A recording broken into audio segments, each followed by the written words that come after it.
All right, there we go. Good afternoon, everybody. Good morning, good evening from Hawaii. Aloha, we say here, namaste, guten Abend, and I see people from all over the world. It's absolutely fantastic. We had 427 registrations. Doesn't mean everyone will sign up, will actually join the live event, but 427 people told us they would. And if you are watching us now live on Iipt News, live stream, or any of our partner publications like Hawaii News Online, or on Facebook, LinkedIn, YouTube, and you wanted to be part of this live event, you can still go to worldtourismevents.com and you will see the day of happiness, the UN Day of Happiness right there. And this is what we're celebrating today. We're very pleased to please, if you can't stay muted. We're very pleased to welcome Paul Rogers. He is from Planet Happiness, and today is actually the International UN Day of Happiness. I'm sure you will find out a lot more what this is. But I mean, wow! I mean, we really need a little bit of happiness in these tough times. So we're very pleased to have Paul as a member of the World Tourism Network. And I wanted to thank him in advance. I know how hard Paul and his team worked to put this event together here today. So we're all excited. And thank you for joining us. I see some of you are joining us in the middle of the night, your time. So that is very encouraging. But for those that are joining us or listening to us, they are not a member of the World Tourism Network, please become a member. You just simply go to WTN.travel or worldtourismnetwork.org. It's the same. And click on member or join us. And then you will be part of a team of people now in 127 countries around the world. So without further ado, I know this is going to be a long event. And if you need to leave in between and you don't have a chance to sit out the 2 hours or 2.5 hours of presentations, they're all going to be very good. You don't want to eventually miss it. It'll be archived. And actually, we'll be also showing this over the next 48 hours on Iipt News. So when you go to any page, read us on any page you like, you will find this event playing for the next 48 hours, about 6 hours after the end of it, after this event here concluded. Otherwise, it'll be on archive on livestream.travel. And or you can go to World Tourism Network and click on past events, and you can see us for the next few years. It'll be archived. But without further ado, and it is not rude for me not to mention and recognize so many friends here, because I'm going to sit here probably for the next 30 minutes calling names. So we leave this out, but I wanted to say hello to Paul Rogers. He's joining us from Australia, and he's the man behind Tourism Happiness. Welcome, Paul. You need to unmute yourself, otherwise we can't be happy with you. Thanks. Yeah, I've got a few things to say, but I think it would be good if Ajay steps in and says a couple of words first. This is an event with not just WTN and Planet Happiness Alliance, as you know, but also IIPT and SunX. So yeah, Ajay, would you like to say a few words on behalf of IIPT? Thank you. Thank you, Paul. Namaste to everybody from India, and greetings on the occasion of the United Nations World Happiness Day. And a big, big thank you to Paul and Planet Happiness for putting together this extremely thought-provoking and extremely relevant event today. Because this is to remind us that happiness is not something that you celebrate today. It's something that we need to work on, and we need to keep working on every day right through the year. IIPT, or the International Institute for Peace Through Tourism, was founded 35 years ago by the visionary Dr. Louis D'Amore. Unfortunately, because it's so early in the morning in the United States, he has not been able to join us. But the IIPT has always advocated the power of tourism as a potent tool for peace and harmony. The IIPT concept of peace goes far beyond the mere absence of war or conflict.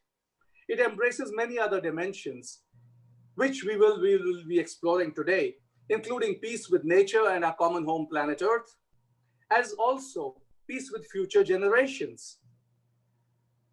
IIPT's first Vancouver conference in 1998 originally introduced the concept of sustainable tourism development 4 years prior to the United Nations Rio Summit on Environment and Development, and whose culmination and fructification we see today in the United Nations Sustainable Development Goals. We at IIPT are extremely proud to partner with Planet Happiness, the World Tourism Network, and SunX Malta in this global webinar, which is about tourism and happiness for a brighter future, and which focuses on well-being well beyond GDP, especially in the current scenario when all of us need to look for bright spots around amidst the despondency that the COVID-19 has created. So welcome everybody. Thank you for being here. And we hope you will stay till the end because it's going to be a fascinating set of discussions that we'll have. Over to you, Jürgen. Okay, let me jump in instead of Jürgen if I can. What I'd like to do is do a screen share for Jeffrey Lippman. It's early in the morning where Jeff is, and so we have this short video from Jeff.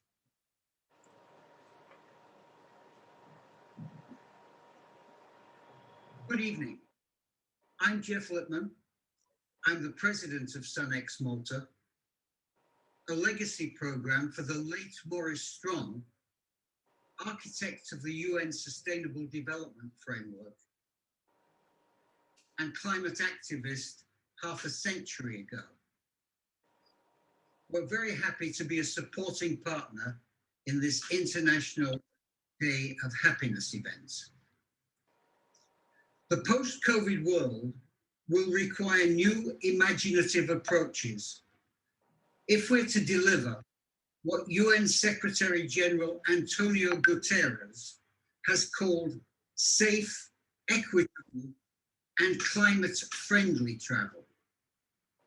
And stakeholder happiness will be an important element for communities, for companies, and for consumers. As we push the climate-friendly travel envelope, low carbon, SDG linked, Paris 1.5 trajectory, and as we help the sector align with the UN 2030 SDG and 2050 Paris roadmap, we look forward to working closely with the Happiness Alliance and with Planet Happiness to ensure that this vital human dimension is fully integrated into the tough but essential transformation. And we must start changing right now if we're to prevent our grandkids from freezing or frying over the next 3 decades. So I want to congratulate Paul and Lisa for putting this impressive event together. And I'm also very pleased to take part in another great event with my friend Thomas Steinmetz and World Travel Network. You're truly a visionary in building important online travel and tourism communities. I look forward to an entertaining and a happy meeting. Thank you. Excellent. Thanks, Jeff. And then just before I say a few words, Talib, I see Dr. Talib Rafai has joined, who's been invaluable help to bring this meeting together. Talib, would you like to say a few words, please? Of course, Paul. Good morning. It's a bit early here, but I think it's a reasonable time in other parts of the world. What I like to say is commend my friend Jeffrey for his principled stance on climate change.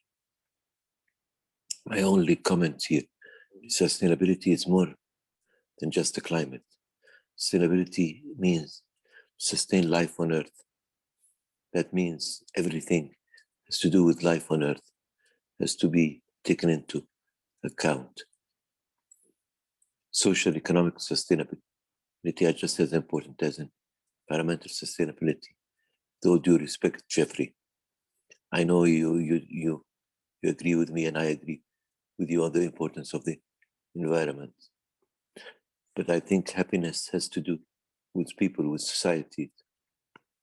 Climate is about people, yes, but then there is a relationship with the community that's very important here. What I mean to say here is that, I'm sorry, I have a dog barking in the background. Sustainability is about connecting with the environment, with the society around you.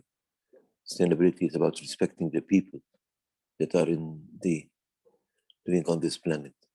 People will not allow climate change to take over. We've been through this before. I believe in mankind. I believe we're in a much better position than we were thousands of years ago when we had the ice ages. So, as concerned as I am about the environment, as serious as I am, I'm not so worried. I believe in mankind. I believe in the ability of mankind to overcome all of this. The important thing is to respect this society and respect the people. Thank you so much, Paul, and I'm sure we have other opportunities later on after we hear everybody, especially you. Thank you so much, Paul, for all your efforts, and thank you, Jürgen, for bringing us together as usual. Bye. See you. Excellent. Many thanks, Talib. So a few words from myself. Firstly, obviously, I'd like to thank our co-organizers for their support and encouragement to convene this event. We're all thrilled at the way this event has come together so quickly at such short notice and the interest it has generated. Secondly, I'd just like to thank now, if I can, all our wonderful moderators and speakers for joining it with such informative and inspiring presentations. And I'd also like to give a special thanks to my wonderful colleague at Planet Happiness and the Happiness Alliance for their wonderful teamwork and support to bring this event to you all. So a special thanks to Laura Musakansky, to Chi Lo, to Amanda Lukai, Rochelle Villa, Catalina Laverde, Anna Drozdowska, Marjorie Van Strijn, and Ken Scott. Thank you all so much. It's a pleasure and a great privilege to be working with you all. And then lastly, I'd just like to thank all you participants for joining. I hope the event is rewarding and informative. If you enjoy this event and the agenda that we're talking to here, as much as if you're inspired by it, as we all are, please do stay in touch with us. Follow us on LinkedIn and the usual social media channels. So today we're together for this 2.5-hour event to discuss happiness and well-being in the context of the devastating impacts of the COVID pandemic and calls from all sections of society for the travel and tourism industry to build back better. We are honoured to be in presence here today of many distinguished individuals, policymakers, expert industry practitioners, leading academics, and a diverse group of individuals from all around the world that are coming together to raise awareness of the happiness and well-being agenda and its potential to build synergies with the tourism sector. So as we begin this webinar, please keep in mind that we're using these terms happiness, well-being, and quality of life interchangeably, as they all have the same meaning in our approach. All these sessions, as you know, will be recorded and the materials will be made available after the conference as part of your registration. This will be posted on our event landing page as soon as we're able to arrange this. Please keep all your participant microphones off during the sessions so that everyone can focus on the presentations. We'll move through the 5 themes that are in the agenda, leaving questions for the final segment of the webinar.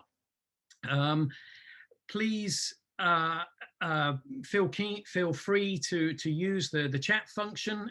Moderators will harvest questions from the participants through the chat box to guide the dialogue at the end. Now, last but certainly not least, a very special acknowledgement to Bhutan for bringing this extraordinary gross national happiness agenda to the world. We're grateful and honoured and fortunate to have the Honourable Mr. Dorji Dradel with us today, the Director General of the Tourism Council of Bhutan. Just like to say that we all recognise Bhutan's incredible leadership with the happiness and well-being agenda, especially the immense work 10 years ago that resulted in the UN Resolution 65309, happiness towards a holistic approach to development. And we'd also like to acknowledge the country's more recent handling of the COVID pandemic, with just one registered life lost as a direct result of the disease. We'd like to wish Bhutan well with all its efforts to rebuild from its tourism sector following the pandemic, as well as to all our destination affiliates and those joining us here today. Please feel free to share your participation in this event by using the hashtags that you will hopefully find in the chat function, and spreading word through those social media channels. Very lastly, we've had one participant unable to join today. Just to mention this, Gloria Guevara, the President and CEO of the World Travel and Tourism Council. She was supposed to be with us in session 2, but she's had to travel unexpectedly this week. And so unfortunately, we don't have her presentation with us, unfortunately. Right, okay, so having said all that, I'd like to hand over to my colleague Laura Musikansky, who is going to moderate the first session. Thanks, Laura. Beautiful, Paul, thank you. So happy International Day of Happiness. And I hope that each and all of you will come away from this time together that we have with real hope for the future, with real optimism for the future, and with real inspiration. So I've been leading a project called the Happiness Alliance since 2010, and it was in 2012 when myself and Paul were both invited members. That's kind of special that we were invited members by the Bhutan's Prime Minister Thinley to the 2012 high-level meeting that Paul mentioned. That meeting was also convened by the United Nations, and it essentially launched the happiness movement. What is the happiness movement, and what is International Day of Happiness really about?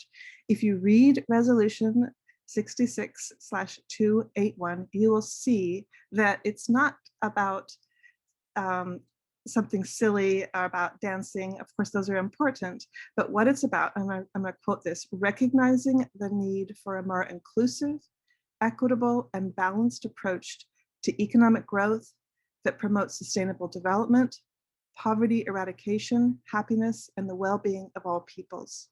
So in this first session, you're going to learn a little bit about what the happiness movement is about. I'm going to put here, you see that you're going to hear from Luis. He's going to be our last speaker. And with him, I'll start with him. You're going to get an experience of what happiness means. He's been doing wonderful work bringing the experience of happiness to people through the organization that he leads today, which he'll tell you about, and also collaterally through an organization he started called Wohasu. Your first speaker is going to be Nancy Hay. It's going to be on video, and she's going to talk about what they're doing in the United Kingdom. Now, we all know that Bhutan started the happiness movement with gross national happiness. The United Kingdom has done great strides. They've done wonderful work. And What Works for Wellbeing, founded in 2015, is doing amazing work. I'm not going to tell you more about it because Nancy will tell you about it. Then you're going to hear from John Hall. John Hall, in 2002, he created the measures of Australia's progress, essentially their sustainability indicators in 2002. Later, he worked with Giovannini to create the OECD, the Organization for Economic Cooperation and Development's Better Life Index. And now he's working at the United Nations Development Program, and he heads up the reports, the section that looks at the reports and helps countries with their reports on how they're doing with the Sustainable Development Goals measured by the Sustainable Development Indicators. He'll give you a little bit dour at the beginning, but let's just wait for the end. Wait for what he says at the end. Then you'll hear from Makin Sushkin, who you know better, because what I didn't mention this, but I think it's important to note that Paul, I started working with Paul about 3 years ago, and Paul had the amazing idea of bringing the happiness movement to the tourism sector, and we really have to take our hats off to Paul. And I've had great joy in working with Paul, and now our fabulous team. You can see our placards on our profiles here. So Makin Sushkin will talk about. He's a policy analyst, and he'll talk about happiness and well-being within sort of the low-hanging fruit of the tourism industry. And then I already mentioned that we're going to end with Louise. So as Paul is queuing up, or Paul or Amanda from Planet Happiness are queuing up this first video from Nancy Hay of what works for well-being, where you're going to learn a little bit more about the happiness movement. I want to just go ahead and give you a definition of what the happiness movement is all about. This happiness movement represents a paradigm shift where the goal of governments, of economies, of societies, of our own personal lives, and of the tourism industry is as it should be, going beyond GDP and recognizing that economic growth and financial well-being is just one part of the many factors that make us happy and that bring us well-being, so that the goal of all of our systems is our well-being. So if you could go ahead and see, we had it queued up and then it unqueued. If you could queue up that first video from Nancy Hay, that would be great, Paul. Sorry, just bear with me. I have it ready, but the share screen is disabled. Can anyone help me with this? No, it's able. It's able. Try it again. It should be open. It's. If you click on share screen. Yeah, So I've got it, and it's saying host disabled. Oh, hang on. My mistake. Someone shared something earlier, and I did this. Yes, you're so absolutely right. while we're having our technical issues, I'm going to put the link in here for the you'll be able to go ahead and read the actual script of this International Day of Happiness resolution from the United Nations. And here we go.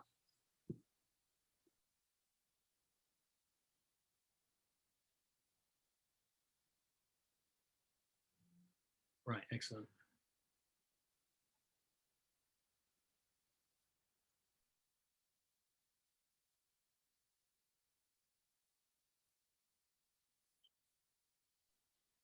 There's no sound. Okay, if this video, maybe you don't have the sound plugged in, maybe you can hold your microphone, make this, if you have a speaker, play the sound and hold your microphone on it. That's the fastest way.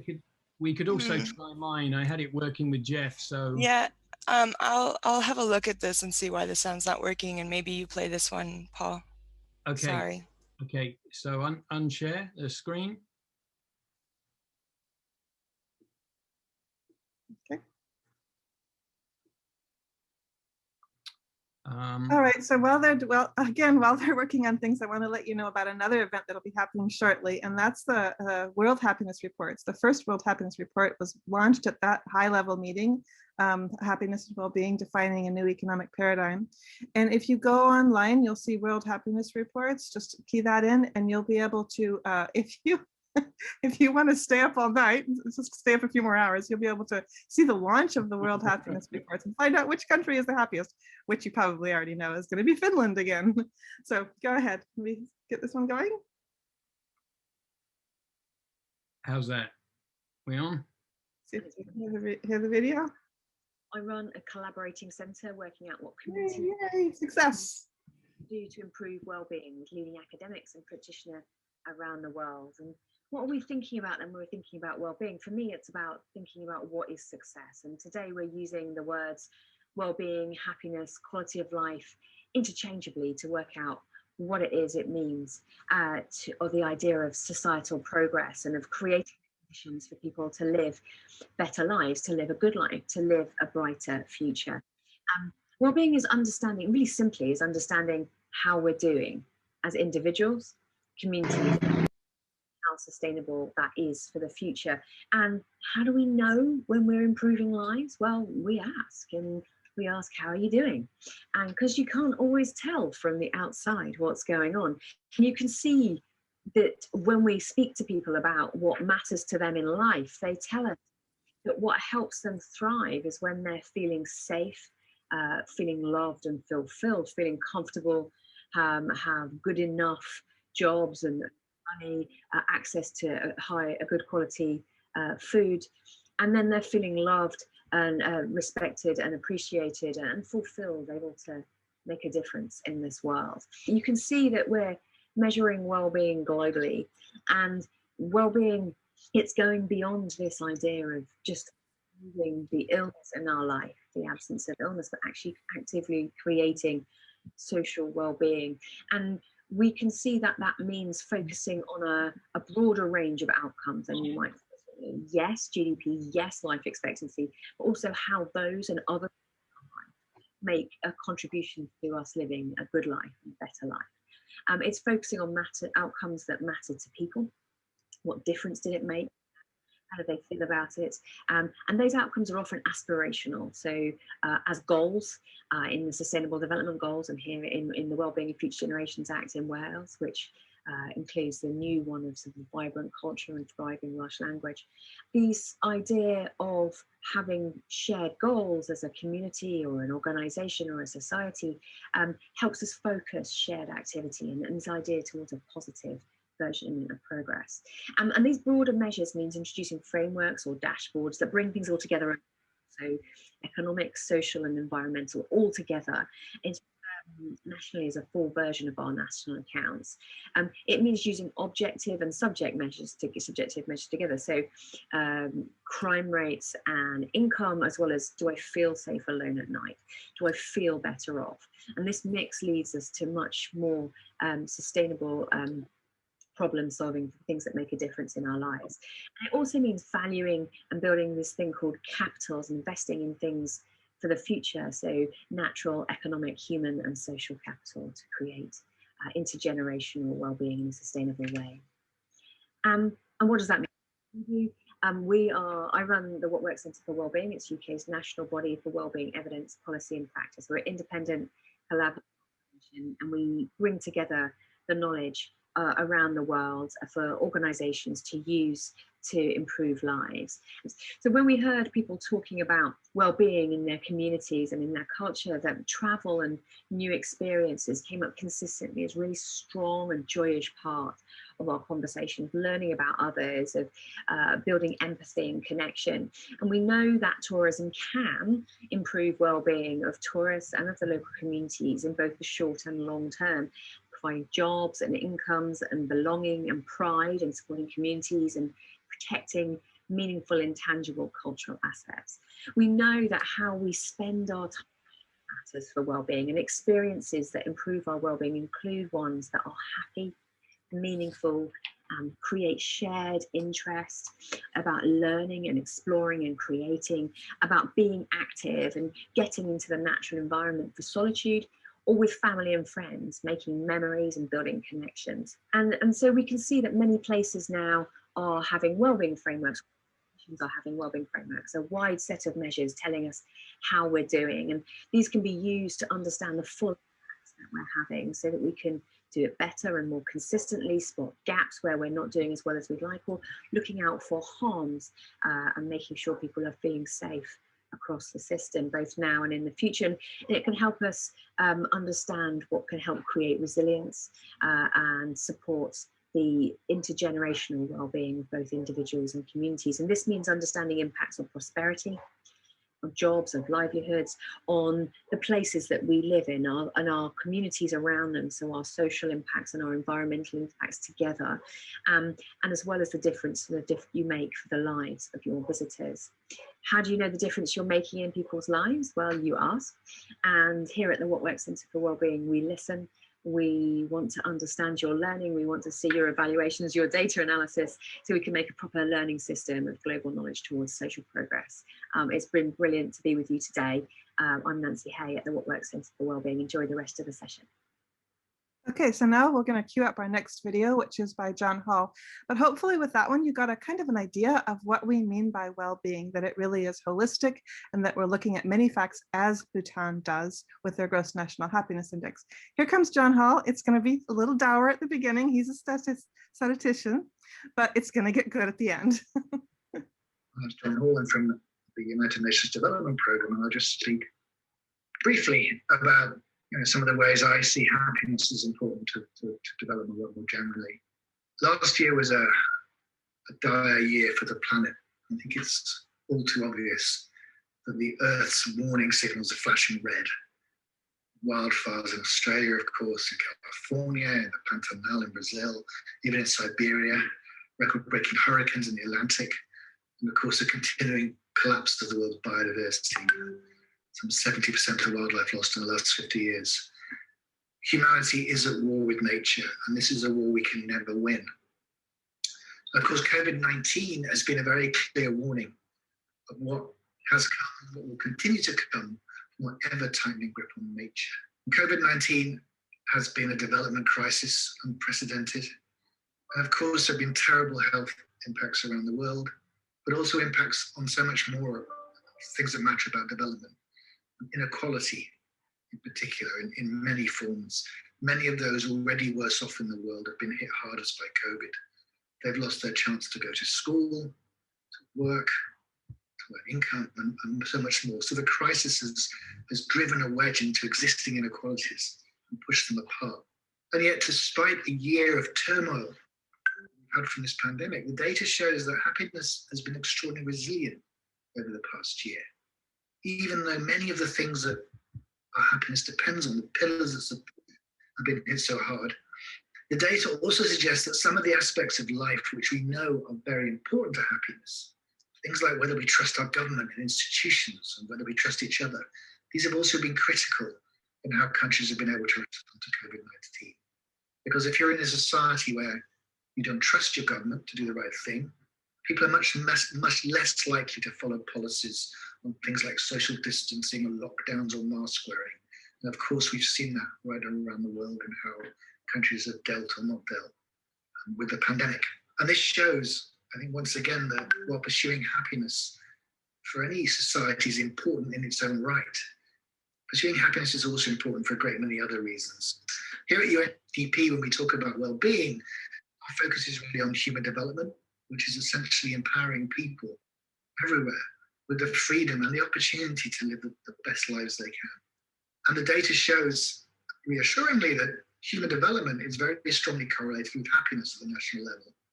And that's what we'd hope, of course, because if we development professionals think we're raising development, but happiness isn't changing, then are we truly raising development? The two areas generally go hand in hand. Here at the UN, the last Human Development Report, which came out in December 2020, was on the Anthropocene, the age of humans, the age in which humans have become the dominant force shaping the planet. We recognize that development cannot come at the expense of the planet. COVID-19 has shown the perils of that. For too long, debates about development have been framed as a choice between saving people or saving the planet.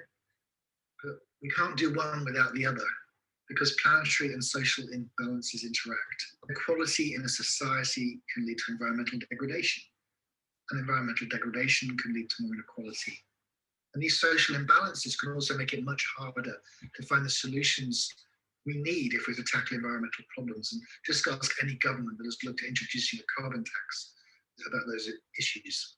So policies that promote happiness are often much gentler on the environment than those that promote economic growth. And as happiness also goes hand in hand with a more pro-social attitude in society, it can also mean that happier societies are more likely to cooperate to find the solutions we need to find if we're to reduce our greenhouse emissions, as well as many other environmental impacts. And so on International Happiness Day, I am more convinced than ever that governments should pursue the greatest happiness for the greatest number as an overarching goal. This is not only worthwhile end in itself, it is also one of the means to many other ends that are all vital for global development. All right, beautiful. So I think you heard a little optimism there. So now we're going to hear from Makim Sushkin, and here you're going to hear about essentially, I'd like you to think about what is the low-hanging fruit in the work that you're doing around bringing well-being into the conversation. Hello, everyone.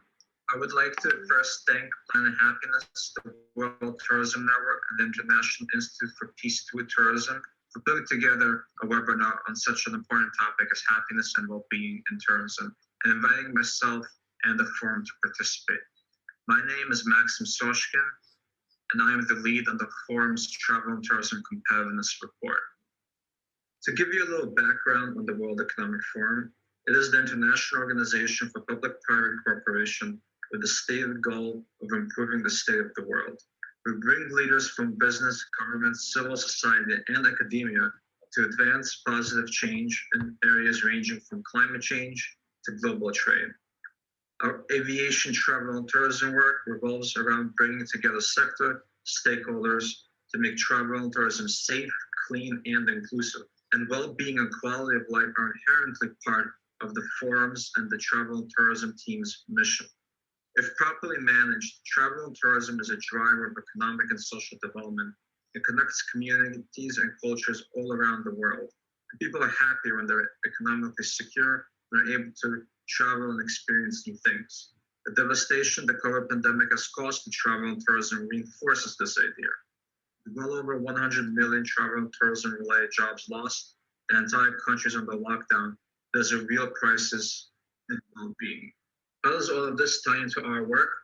Well, quality of life and well-being are highly interconnected with sustainability. And as the tourism sector recovers, it's important that we make sustainability a priority. And not just for its own sake, because it's a matter of long-term competitiveness and resilience. And therefore, we need to account for it in the forum's Travel and Tourism Competitiveness Report and Index. The TTCI measures a set of factors and policies that enable the sustainable development of travel and tourism sector, which in turn contributes to the development and competitiveness of a country. The index consists of 4 sub-indexes and 14 pillars, which score a country's business environment, international openness, infrastructure, and the richness of its natural and cultural resources, and more. The TTCI was developed to act as a strategic benchmarking tool for business and governments to develop the travel and tourism sector, highlight the interdependent nature of travel and tourism, and facilitate a multi-stakeholder dialogue about the topic. For the 2021 edition of the index, work is currently underway to make the index more representative of the link between sustainability and competitiveness. To give everyone a better understanding of the direction we're going in, quality infrastructure, pro-tourism business policies, and the richness of a destination's cultural and natural resources are all important for competitiveness. We continue to believe that. However, if you recall, before the pandemic, the boom in international tourism generated a multitude of challenges for destinations, including overcrowding, cultural and environmental degradation, infrastructure capacity constraints, and affordable housing shortages, issues which will not go away in the post-COVID world. It got to the point that there were mass protests around the cities like Barcelona and Venice against tourism. For many, the industry's benefits were not outweighed by the cost to their quality of life and well-being. These issues also impact visitors. No one wants to go to places where they're not welcome.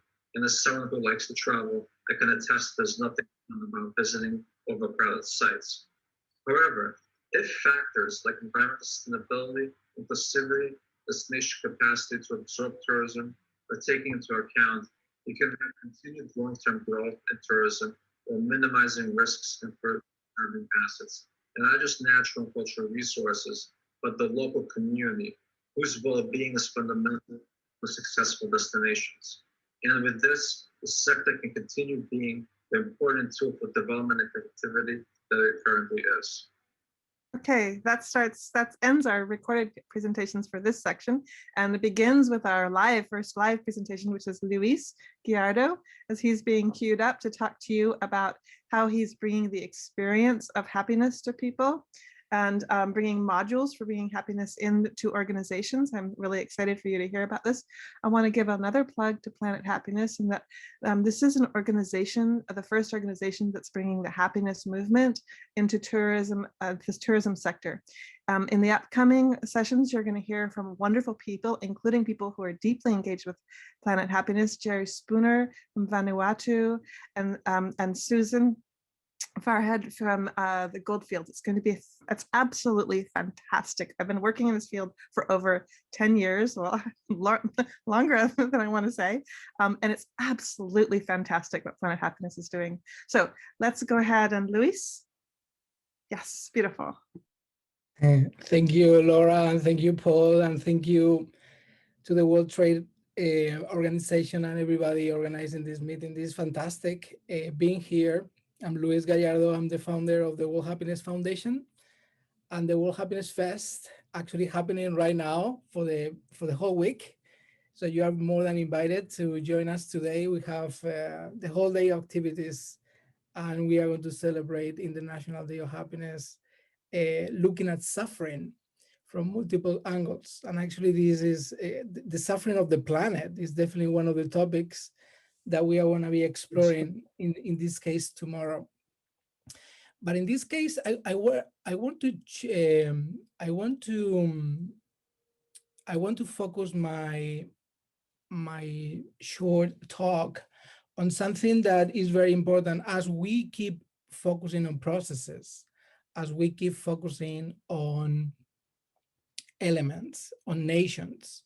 I think that something that really resonates with me is how we improve and how we evolve by focusing on the human being. We cannot achieve fundamental peace if we are not at peace individually. So I think this is my call to action, and this is my key message today. We have to go beyond nations. We have to go beyond structures and processes. So I would actually like to share a short video where I explain what fundamental peace is. I don't know if you see my screen.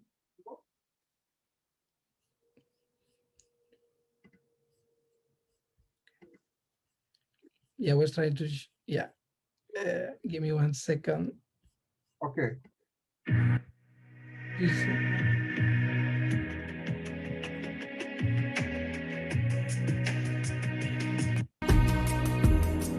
Do you see my screen? Yeah.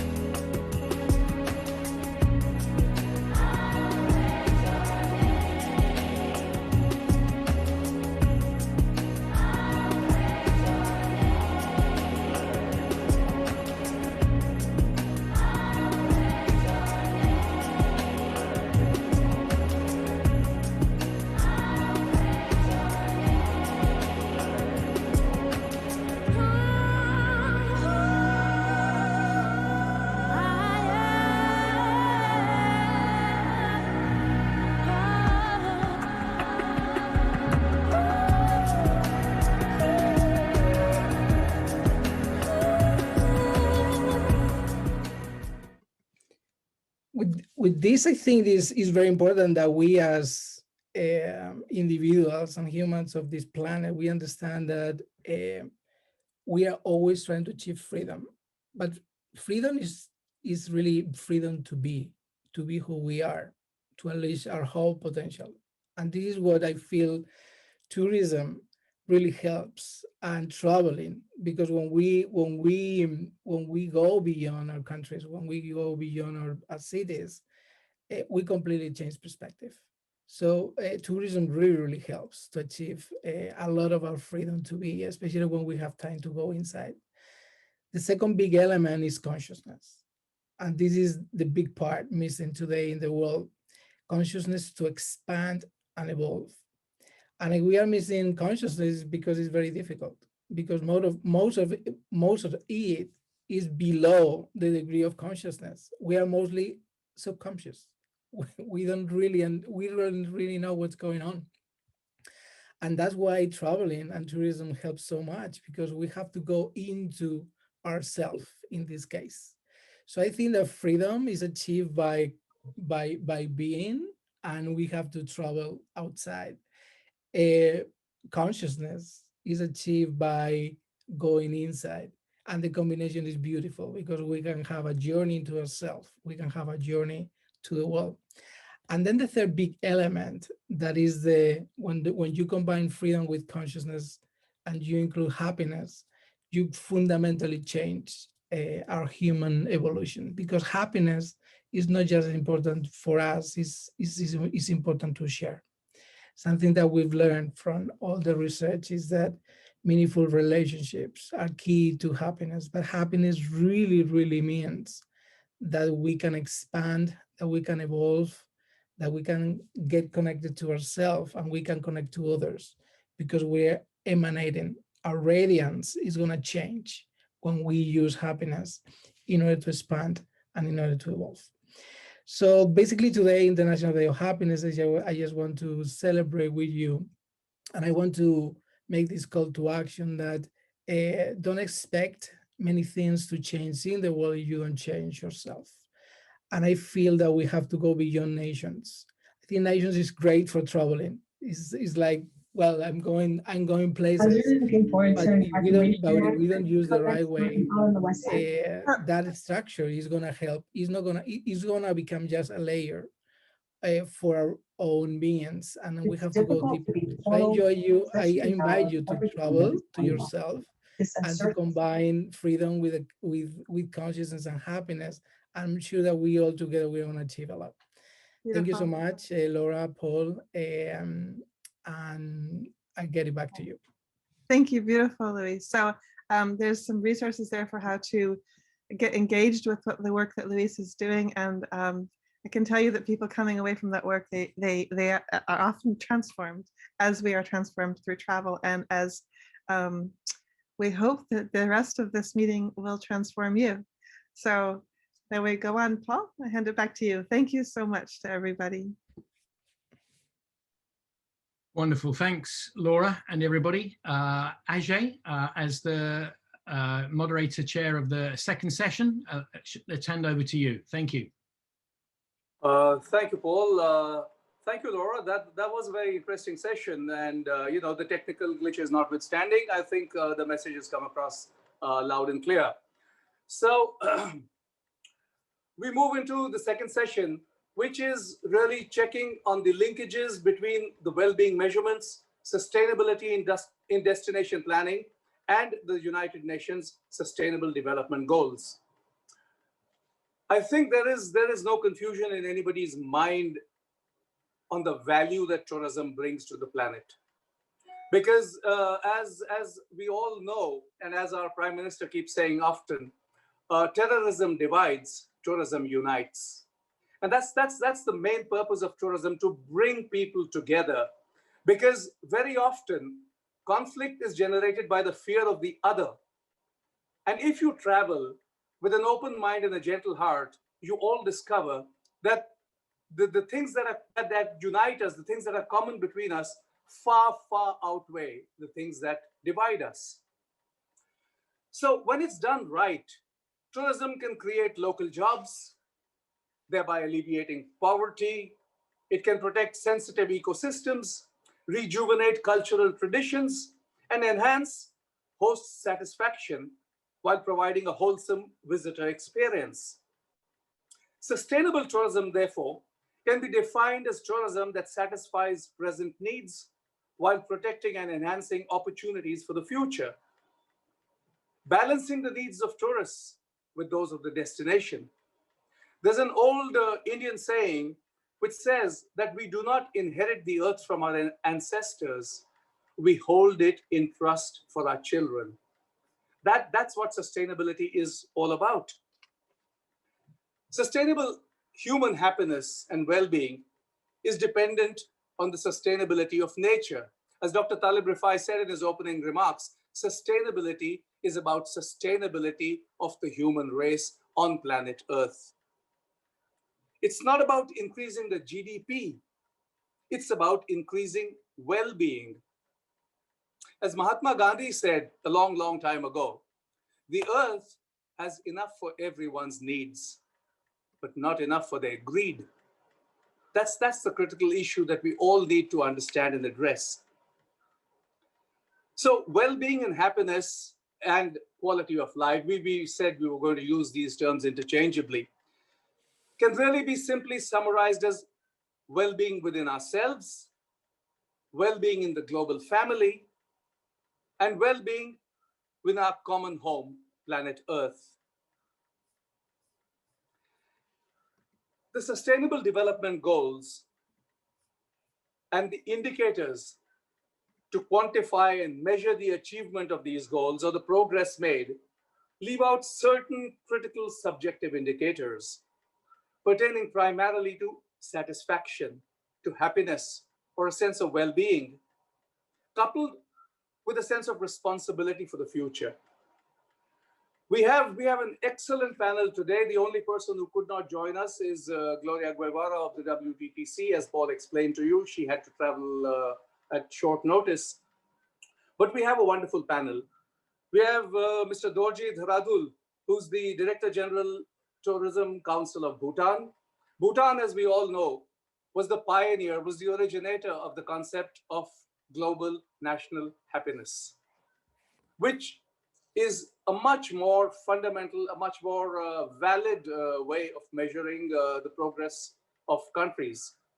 And gross national happiness far, far outweighs the importance of GDP or gross domestic product. So we'll hear from Dorji on his experiences and Bhutan's experiences with pioneering this and how they're taking it forward. We also have my old friend Jeffrey Lipman on this panel, who's been a champion of combating climate change ever since I've known him. He's the founder of the SunX Strong Universal Network, and has always been an outspoken person whenever the issue of climate change and sustainability has come up. We also have Professor Larry Dwyer, who's a professor of travel and tourism economics. He's an author who's published a number of books, publications, research papers, is very well respected across the world for his work.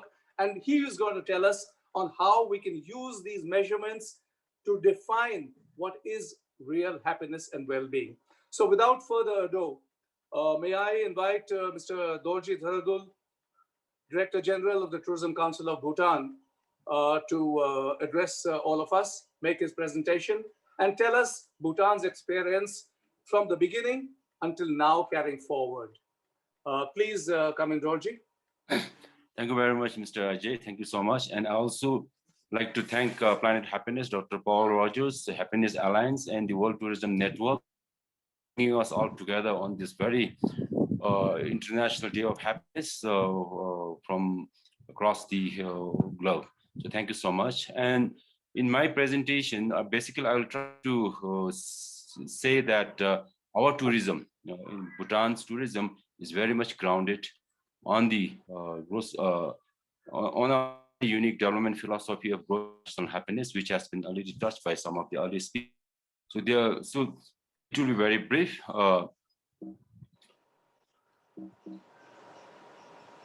Okay, so it's 1 o'clock. Sorry, slide. I'm not moving.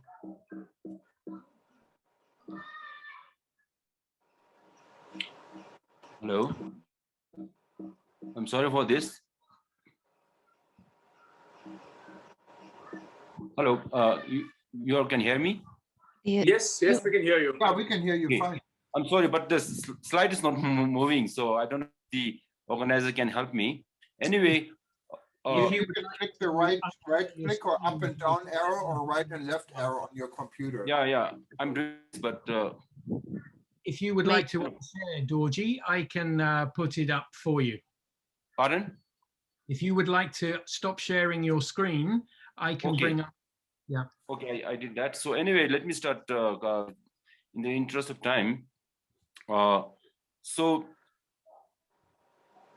Bhutan's development philosophy since has been very much grounded on the well-being and happiness of not only its citizens not only of the human beings, but even we go beyond the human civilizations, and also it goes to the all sentient beings. Basically, that is our basis. And actually, we can go as far back as 16th century, when founding father of a nation in 16th century, he is supposed to say that if the state is not able to guarantee wellness and happiness of its citizens, then there is no place for a government. So that was the basis. And then since the start of our very development, so the modern development in our country, we adopted principle, development philosophy called gross national happiness, which is an alternative development.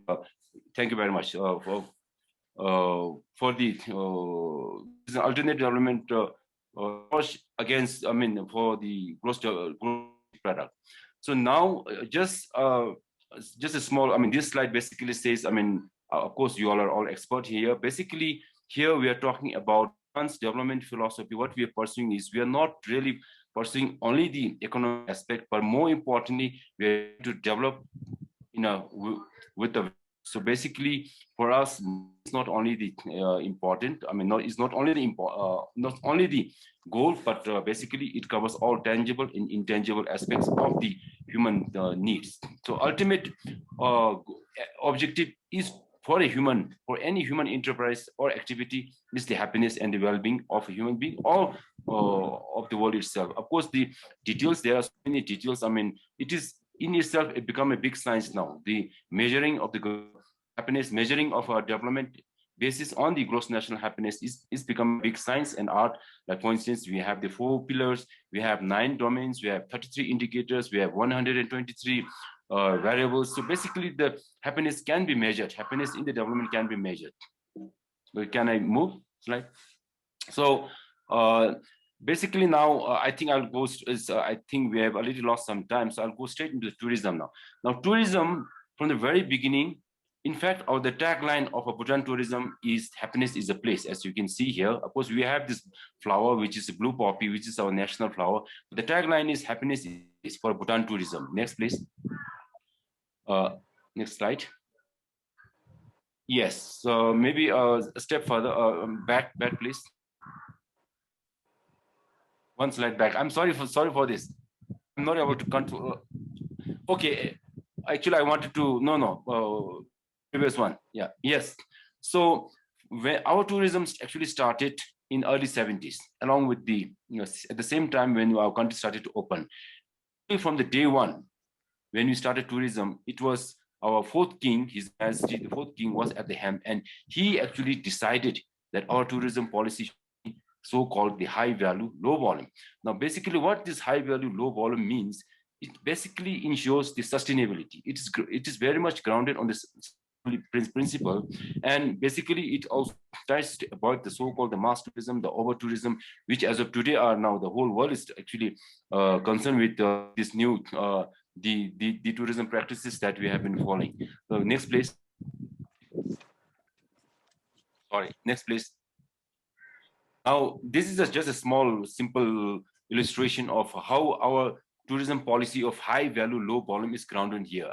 It is basically national happiness. And then when you talk about high value, we are talking about quality over quantity. We are talking about less is more. We are talking about that it goes beyond revenue receipts, and we are also talking about the immersive experience. When you talk about high value in tourism, low volume, we are talking about avoiding mass tourism, over tourism, and also target our tourists as a mindful, responsible, and they are also guided. And then it narrows down to offering a product. So basically, when you talk about high value tourism, any tourist that comes to Bhutan, they will be given a really exclusive experience. And then, of course, this will finally lead to the sustainable situation. So basically what we're saying is, to have a happiness, the world has to be sustainable. And this is the philosophy actually.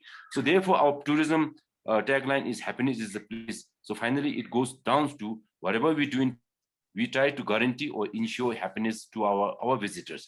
Now, these are just some slides basically saying how we actually operationalize the happiness in tourism. Our policy is very strong on this happiness. It's basically talking about sustainability, the high value tourism, Then the tagline, which I have already touched on.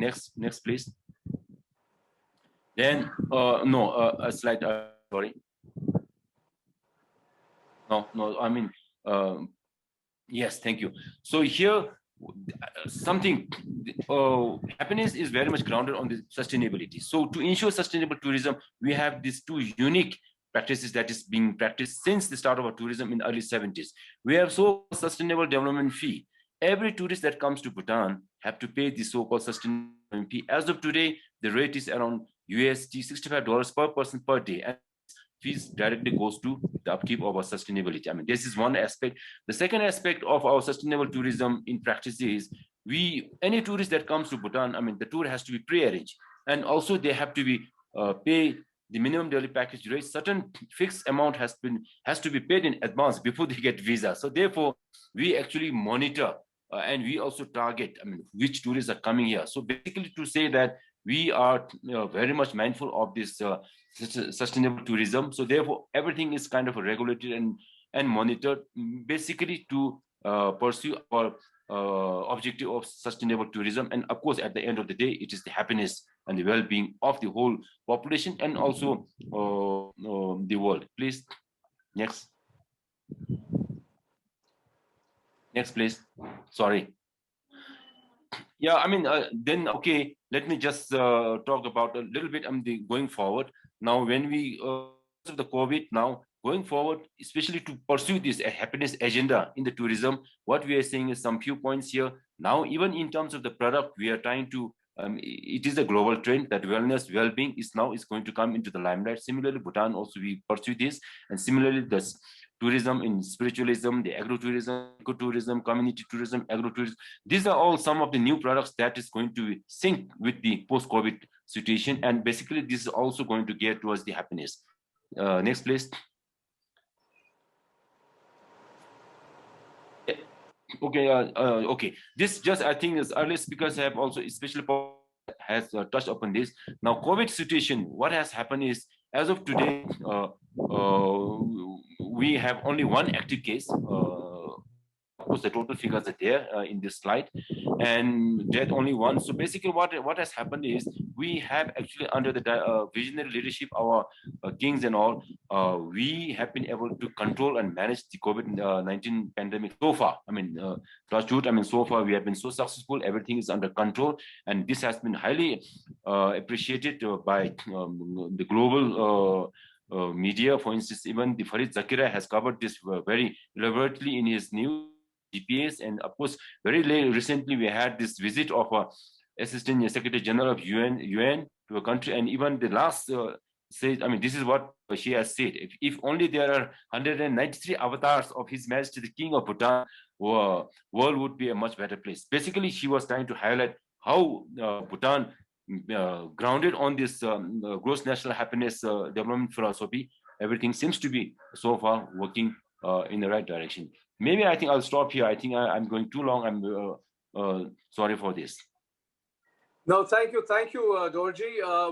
There are a few questions that have come in, and we'll come back to them at the Q&A session. This is just a reminder to all our viewers. Whatever questions you have, please put them in the chat box. We'll come back to them, and we'll take them up then. May I now invite Jeffrey to come in? Jeffrey, sustainability predicated on the existential need to urgently address climate change has been your mission for as long as I've known you. SDG 13 also talks of the need to urgently take action to combat climate change. But we have this divide, and I see this every day, divide between the developing and the developing countries, saying who is responsible and who should be doing more and who should be doing what first. Now, this is a question that really needs to be answered. How do we balance the need for development with the need to control the damage before we can even begin to heal planet Earth? Over to you, Jeffrey. Well, thank you. Good morning. Before you start my presentation, you've got my presentation. You can have that now. It's okay. I was going to say, before you start my presentation. Yep. Go ahead, Jeffrey. Yeah, I'm here with you, and maybe it would be just as easy if I make my remarks here. Yes, I think that should be fine. Please go ahead, Jeffrey. And talking to your point, AJ, for a long time, this issue of sustainability has been on the global agenda. My friend and mentor for 25 years, Maurice Strong, who really is the architect of today's sustainable development goals, was identifying climate change as an existential issue for humanity 50 years ago. So the balancing of sustainability and happiness and well-being is really important. But if we don't fix climate change, all of this will be deck chairs on the Titanic, rearranging the deck chairs, but the iceberg is still there. And so what I want to say today, and I shall keep it very tight, I have no slides. What I want to say today is that the issue of climate change has now become the dominant existential crisis. Existential means if we don't fix that, there won't be any planet, so nobody is going to be happy, and there will be no well-being, because the whole UN Paris agenda is based on the fact that we have to keep our temperatures globally down no more than 1.5 degrees by 2050. That is a hard stop for happiness. It's a hard stop for humanity. Now, what we've been trying to do at SunX Malta, and I want to link this with the happiness agenda, that was the basic question. What we've been trying to do is to develop a systems approach. And that systems approach is designed to help all travel and tourism companies and all travel and tourism communities find their own unique way to help keep the global temperature down to 1.5 degrees. That's it. There's no more complexity. If we don't do that, we can make all the declarations we like. We can stand up at all of the meetings and say how important it is that we are changing.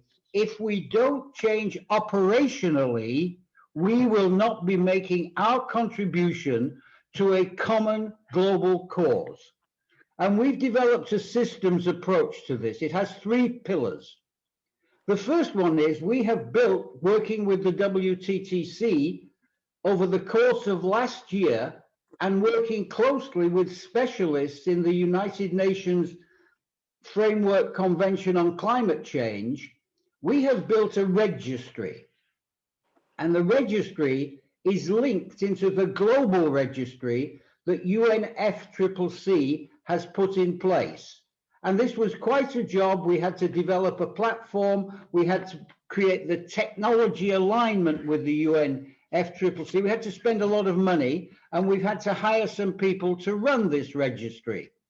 And any travel and tourism company can, and any community can join the registry and can get help on how to create their own unique, and I keep expressing this word unique plan, because AJ, what you do in India and what Subish retreats do in India are going to be very, very different than the tourism people in London, which is a huge tourism center, have to do to adapt to this 1.5 requirement.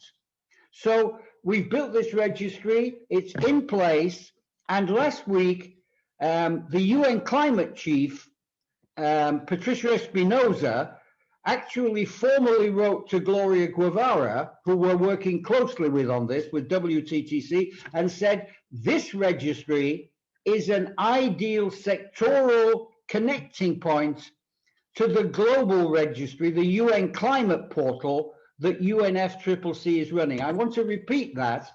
The head of the UN Climate Agency has now formally recognized this registry as a place which can help travel and tourism companies and communities to make their own plans over a 3-decade period. This isn't something that will happen because of this conference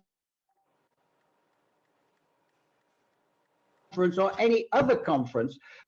The second thing we've done is we've put in place a climate-friendly travel education framework. We've defined climate-friendly travel as being low carbon, SDG linked, because that is all of the UN system's changes in humanity, poverty and life on land and life under sea. You have to link to that. And thirdly, Paris 1.5 aligned, low carbon, SDG linked, Paris 1.5 aligned. And we've started an education system in schools and the first ever, world's first climate-friendly travel diploma, in which we're bringing students together in Malta, which has been our partner and sponsor for all this work that we're doing, the government of Malta. And we are conducting a course with 300 hours of teaching this year, which is designed to pull all components of climate-friendly travel and to start to build a cadre every year for the next 10 years of young people who we will send out to work with travel and tourism companies. And our goal is to have 100,000 strong climate champions across all UN states by 2030. This isn't about talk, this is about action. And last but yeah, go ahead, Jeffrey. We need to wrap this up. Yeah. I'm very close to finishing because I want to answer the question: how do we link with the work that's going on with the Planet's Happiness Alliance?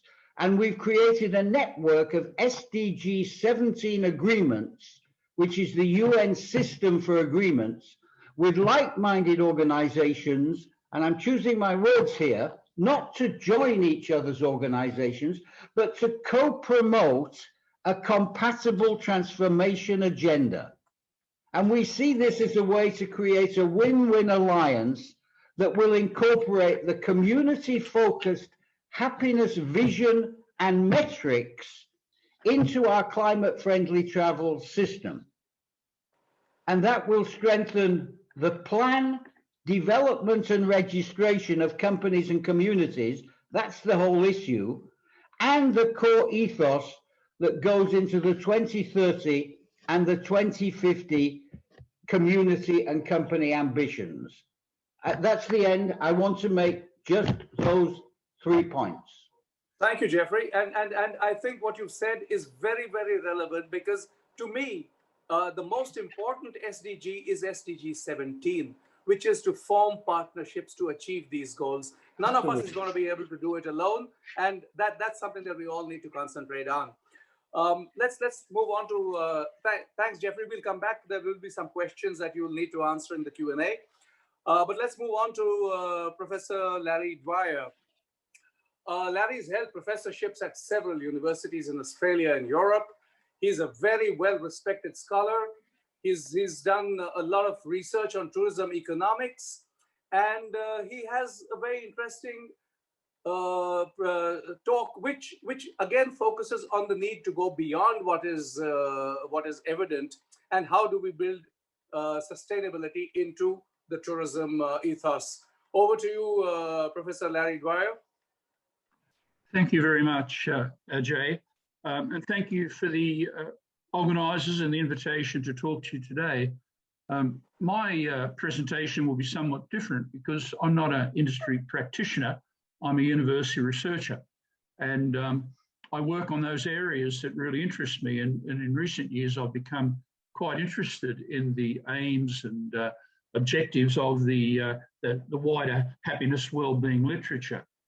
I'm only going to focus on a few research interests because obviously there are an enormous number of research issues that arise, and already, as many of the speakers have mentioned, they've mentioned topics that would be prime for further research. But let me just talk about some of the issues that I'm finding quite interesting at the moment to look at. According to this widely accepted beyond GDP approach, which is supported by many Nobel Prize winning economists, the emphasis is on well-being as an essential dimension of sustainable development. And most of you would be familiar with that. Now, by implication, tourism stakeholders should pay serious attention to the implications of the beyond GDP approach, with its application of a well-being lens to guide and assess destination planning and development. I've nominated there 3 issues which I think are very important, which arise from this emphasis on well-being. One is that well-being lens can inform us about the directions of tourism planning and development that enhance resident well-being. In much of the discussion that I've found in the tourism literature, there isn't a discussion of well-being. There's discussion of lots of other issues, but you'll be hard-pressed to find the concepts happiness, well-being, quality of life mentioned in much of the tourism sustainability literature. Destination competitiveness is another area where I think well-being issues have been sadly neglected. The ultimate aim of achieving a competitive tourism industry is to enhance the well-being of residents. We don't build a tourism industry for tourists, we build it for residents. Hopefully, if we deliver a good product, then tourists will come back and they'll speak well of the destination. But the tourism industry is created for resident well-being.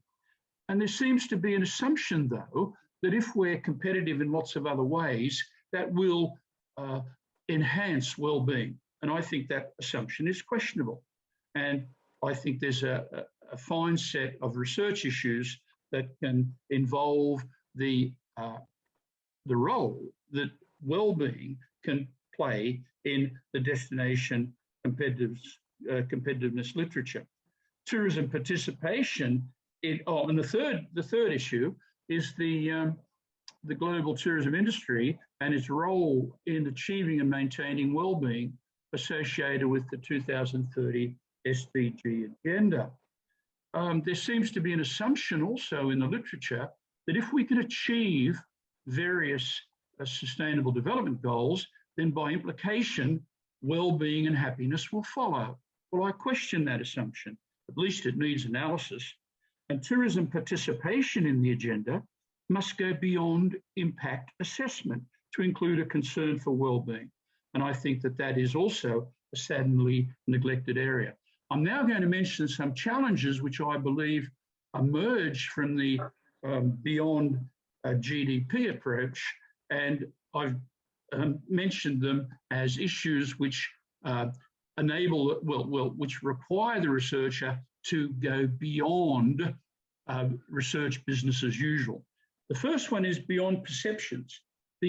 Much of the tourism literature has focused on subjective measures of tourist and resident well-being, using relatively easily collected survey data on perceptions and satisfactions. In fact, most of it, I think, or the balance of it, is focused on tourists' satisfaction and their perceptions of the tourism product.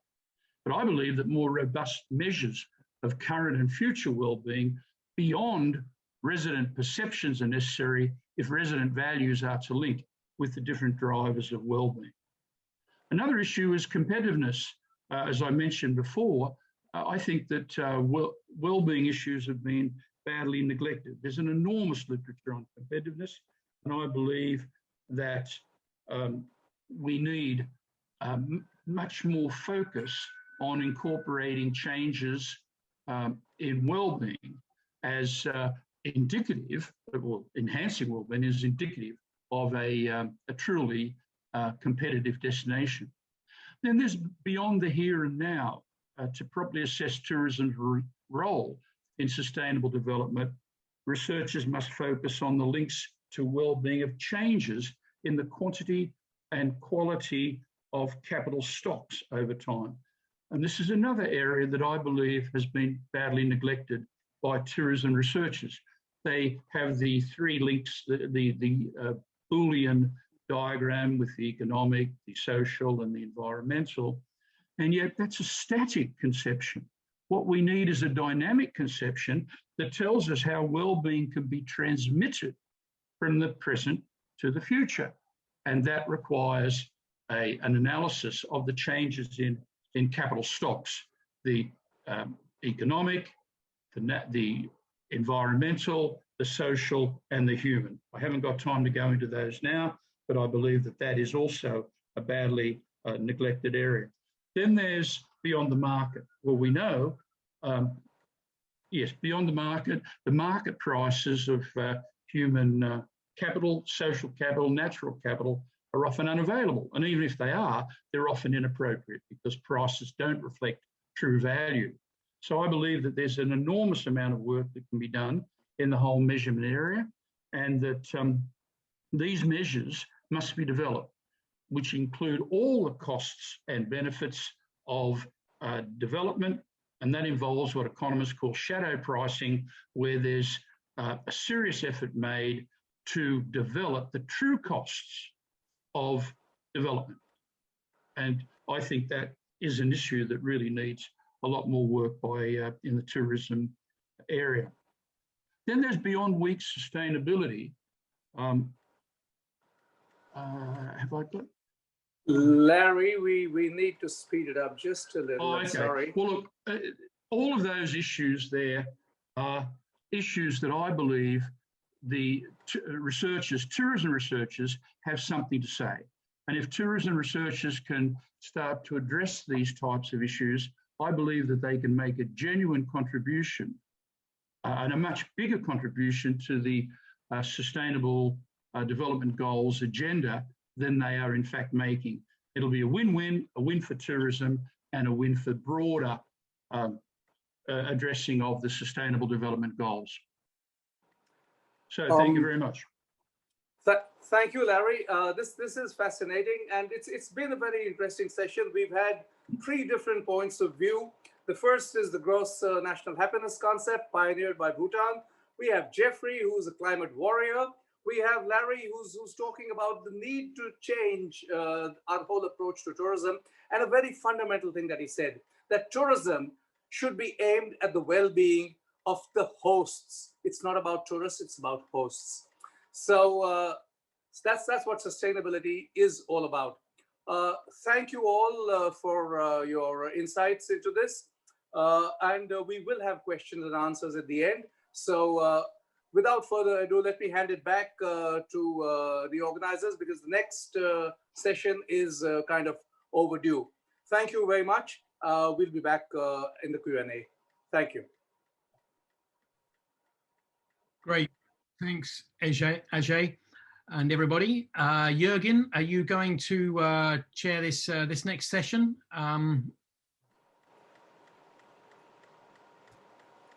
Okay, I thought I was supposed to do the Q&A. Okay, all right. Well, no worries. We're running a little bit behind time. This next session is focused on how destinations can use the happiness agenda for their branding and marketing advantage. Jerry, are you in? I know you've been having connectivity problems. Are you in, Jerry? If not, then I'll come in with a. Let's go to one of the videos that we have. I think I just need to mess around with my computer again. Just a moment.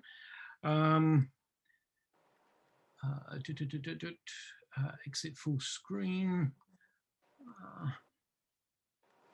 Sorry, everybody. We got some more of these little technical issues just to get used to. Right.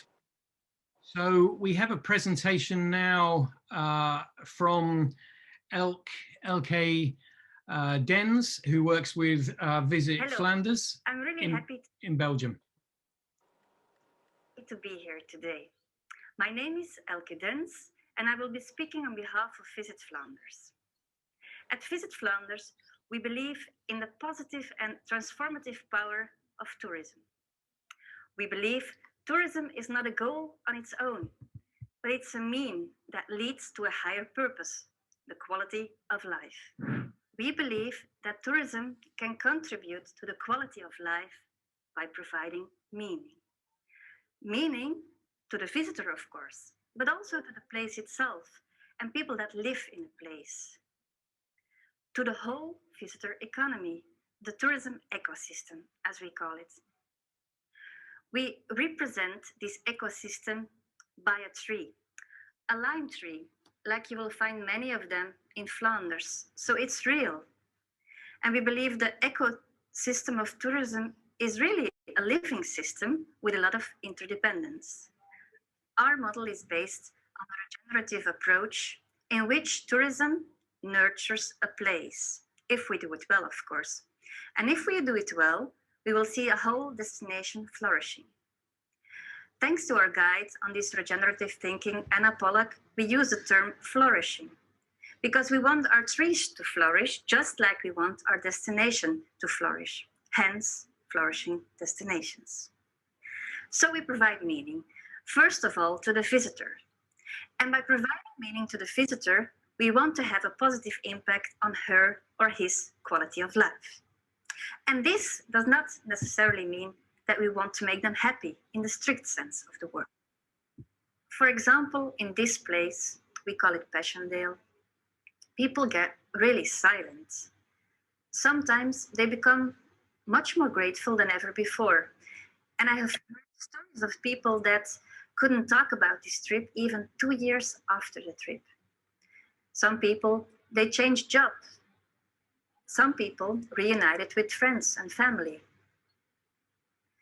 So that is the impact that we can have on the visitor's quality of life. And in the same way, these visitors have an impact on the life of people that live here, on the residents. Residents sometimes even call them friends.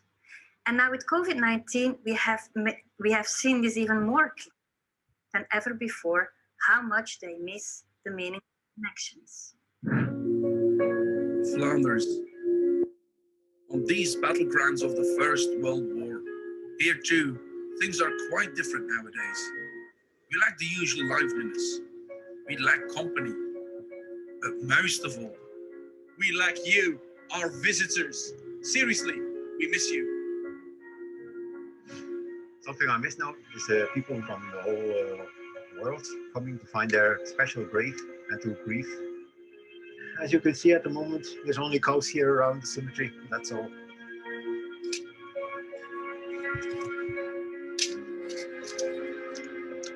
This is the visitor's book.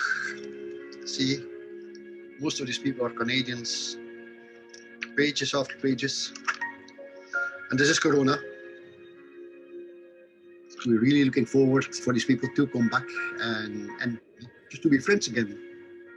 The things we miss about you. Our police even misses giving the Aussies fines for driving on the wrong side of the road. I also miss like New Zealanders doing a haka under the Manning Gate. One of the things I miss is the Australians are coming here and they always call me mate. I miss the friendship with the English. I miss even the weird traditions like putting bread on their sandwiches. We miss you. We miss you. We miss you. We miss you. We miss you. We really, really, really miss you. And this friendship of visitors is also very meaningful for our entrepreneurs. We can never forget that businesses usually start from a passion, from something that people really want to share, whether it's a beer or a bet. And of course, the money that they get through tourism will also enhance their quality of life. But it's not only about money. And last but not least, I would like to introduce you to our placeholders. These are usually the people that sit on a bench under the tree, reflecting on life in every aspect.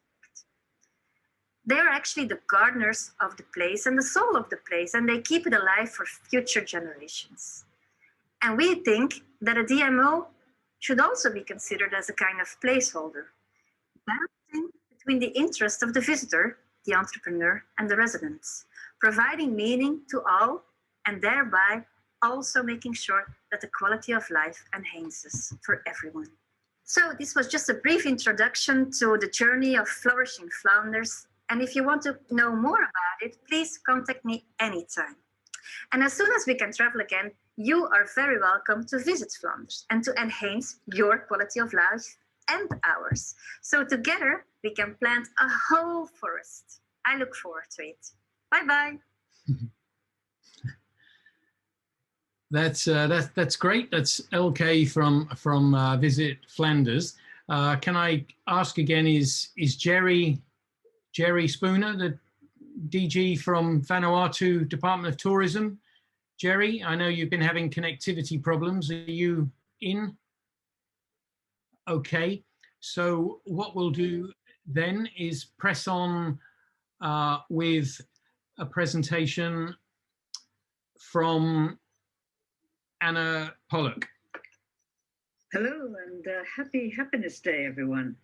I'm Anna Pollock, founder of the consultancy Conscious Travel, and I've been working with tourism destinations for well over 45 years. So let me begin by thanking and congratulating the organizers of this event, especially Paul. Thank you for inviting me to make a brief contribution. For almost half my working life, I've been questioning the dominance of financial quantitative indicators of success, believing that tourism could do so much more for nature, culture, and society than simply focusing on the numbers, the cash, and the tax revenues. So I'm here today to celebrate what I hope will be a milestone on the journey towards a better tourism. I believe our survival as a sector, and for that matter, as a species, demands deep systems change in the way we understand, we humans understand, and our role in the world, our place in the world, and how we interact with each other and the rest of life on planet Earth. Now, students of that tough subject called systems change know there are only two levers that could help move a system as big as tourism. One, the relatively easy one, is to change its purpose. And the second, a much harder task, is to change the dominant paradigm, the narrative, or in short, that bundle of assumptions, values, and beliefs that shape what we consider to be our purpose. We all know that until recently, the primary goal of most tourism destinations around the world each year was to grow the number of visitors, the gross spending, and the contribution to GDP. Two forces have interrupted that pattern and challenged that conviction. First came over-tourism.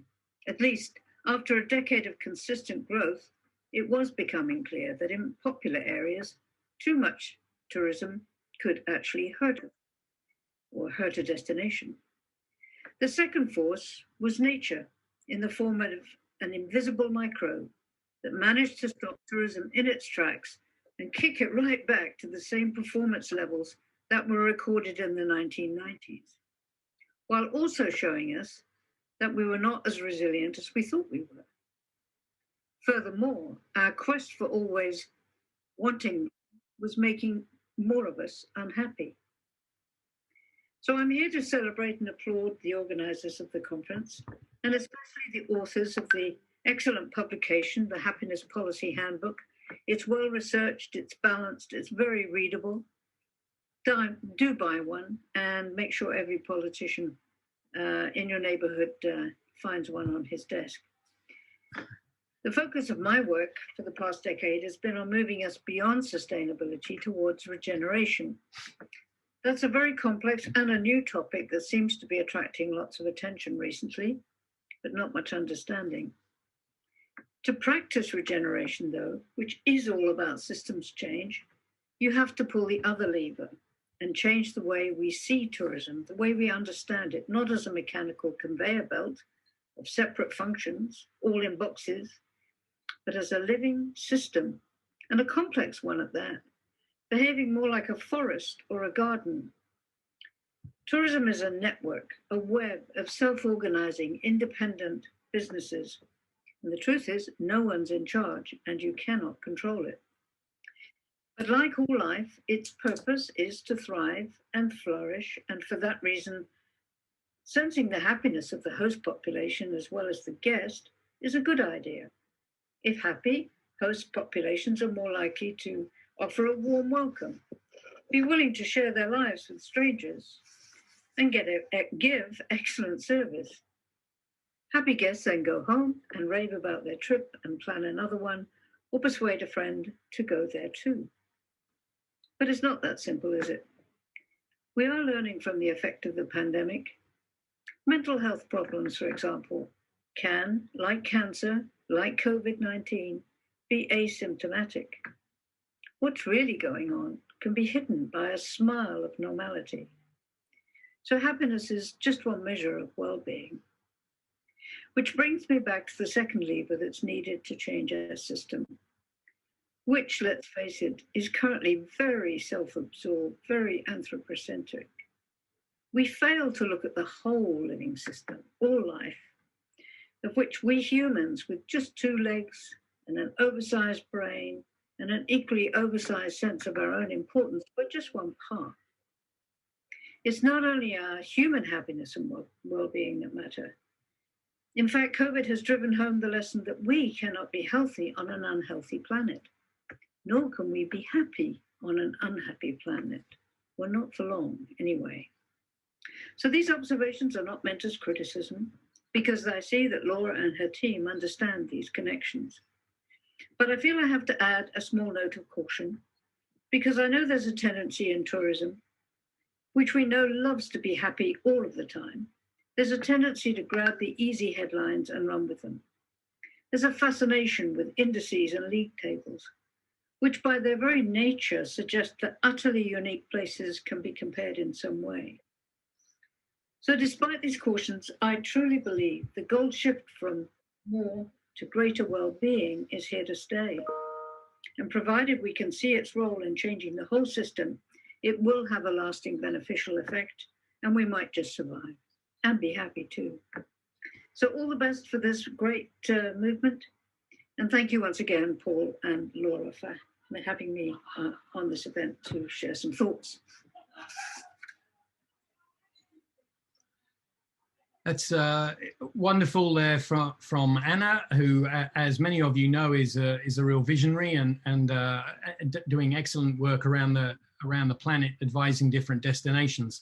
The book she referred to in there for everybody to buy his or her government, local government officials, is the Happiness Policy Handbook.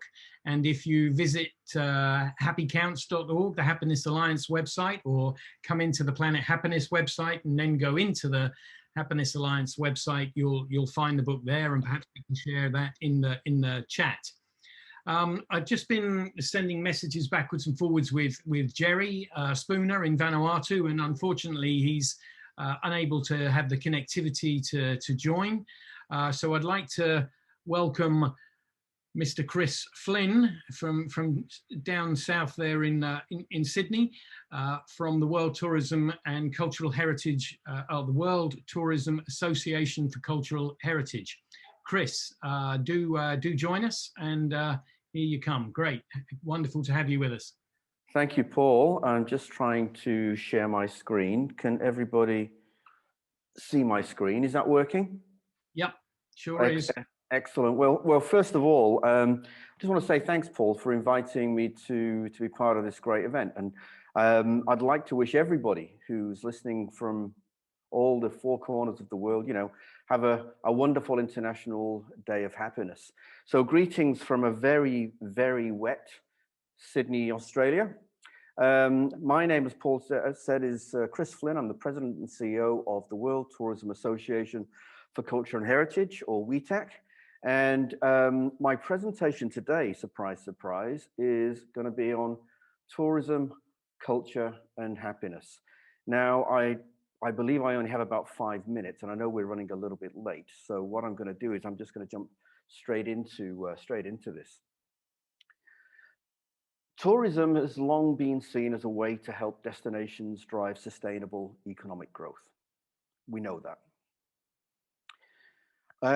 But the historical perception has always been of a benign industry that generates value for intangible or soft assets, such as culture and heritage. These assets have traditionally been used as a way to attract visitors, a unique way that separates destinations from each other. So they're a resource to drive growth and to drive profit, to build businesses and create jobs. So culture and heritage was really the platform that fueled the modern era of tourism promotion. And when we actually look back at some of these ancient posters that we've seen, you know, the pyramids, the beautiful floating city of Venice, and just about everywhere around the world, what you actually find and what you actually see is what they're promoting is what's unique to that particular culture, to that particular environment, to that particular destination. And it's the same today. So as tourism grew, so did the opportunity to expand the visitor experience. So the thought process behind that is more experiences equals more visitors. More visitors equals more revenue. More revenue builds a healthier economy. And a healthy economy improves lives and livelihoods. Or does it? But visitors also consume precious and often fragile resources. They generate costs in waste, infrastructure damage, and of course they disrupt the social fabric and cultural fabric of a destination. So as tourism grew, it became the victim of its own success. In 2019, we produced 1.5 billion international tourist arrivals. Now let me give you some mental arithmetic just to give you an indication of what that means. If I was to take 1 million seconds away from today, I would end up with about 12 days. If I take 1 billion seconds away from today, I end up with 33 years. So when we start talking about 1.5 billion and 4 million tourist arrivals a day, what does it look like? It looks like this. Not exactly in the floating city now, is it, Venice? Not really what you see on the postcards. Or here in Barcelona, tourists go home. Tourists are welcome, locals are not. They can't afford to live there. There's less than 50,000 Venetians now living in Venice because tourism has driven them out. When we look at the Taj Mahal, record crowds, as you can see. Yet the suburbs that surround it are some of the worst in India because nothing goes back to the community. And what about Rapa Nui, Easter Island? They have a population of about 6,000 people. In 2019, they generated just over 100,000 visitors. Now, wherever you are today, just think, could your country cope with 15 times the population in tourists? I doubt it. This is why we get this kind of desecration. And of course, that fuels unhappiness in a destination. And wherever we look in the world, our towns, our villages, it seems to be the same story. And it doesn't matter where you live. If your house happens to be where someone can get the perfect shot for their Instagram account, hey, who's going to climb the fence? They all are. So the problem was, or is, that the equation that's been used in the past is profit over people and place, when what we should be looking for is prosperity. And when we look at a different equation and we invest in people and place, we build prosperity. And the sheer nature of prosperity is about sharing. It's about community. It's about giving back. And when that happens, magic happens. And we start to see a lift, a different feel. We start to see and build pride in our communities. We start to celebrate who we are as people and share that experience with our visitors because we want them to celebrate with us. Now, you might think from the images I've just shown you that we're talking here mostly about community tourism, small little pockets, but that's not the case. I'm speaking to you from Sydney, Australia, and every year we have our own festival that's designed to build pride. It's called Vivid. And this is where we light up the city in a million different ways. It's absolutely amazing, and I'm lucky enough to live here.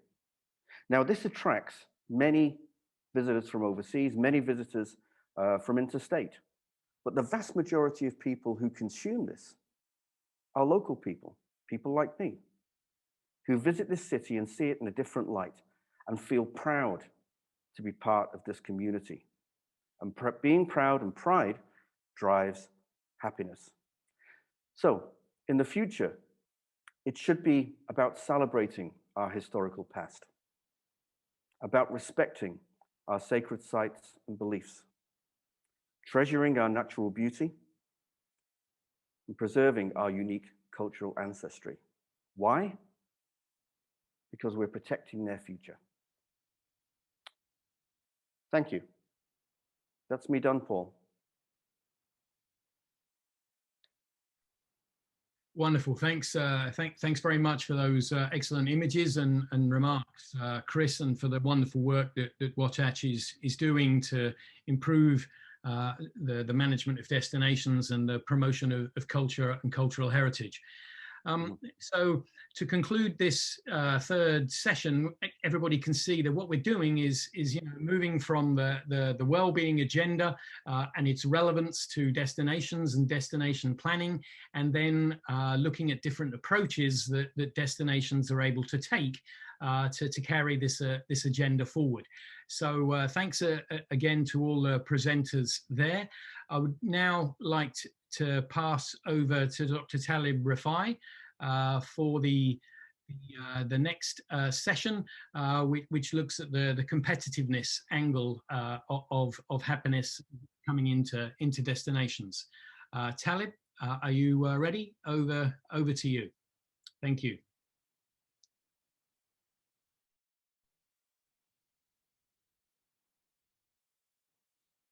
I think I am. Thank you so much, Paul.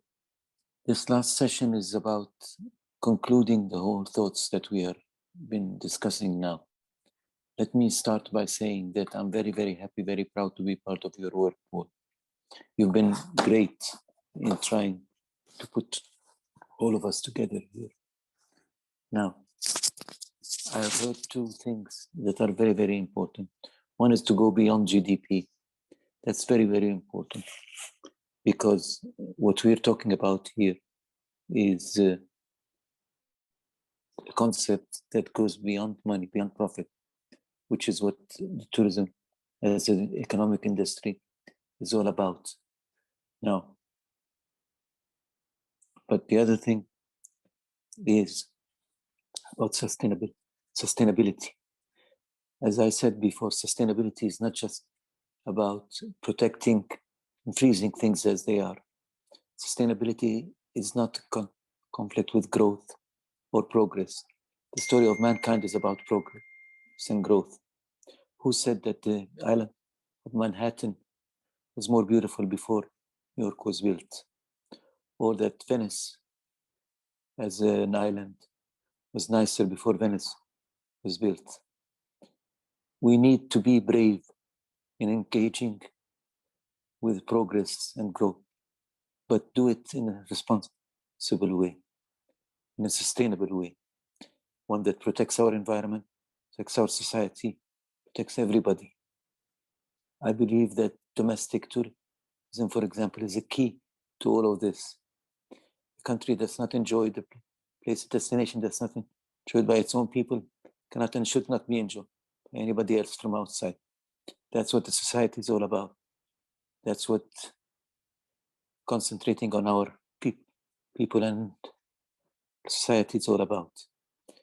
Because a tourist is not just a blonde, blue-eyed person coming from Mars to us.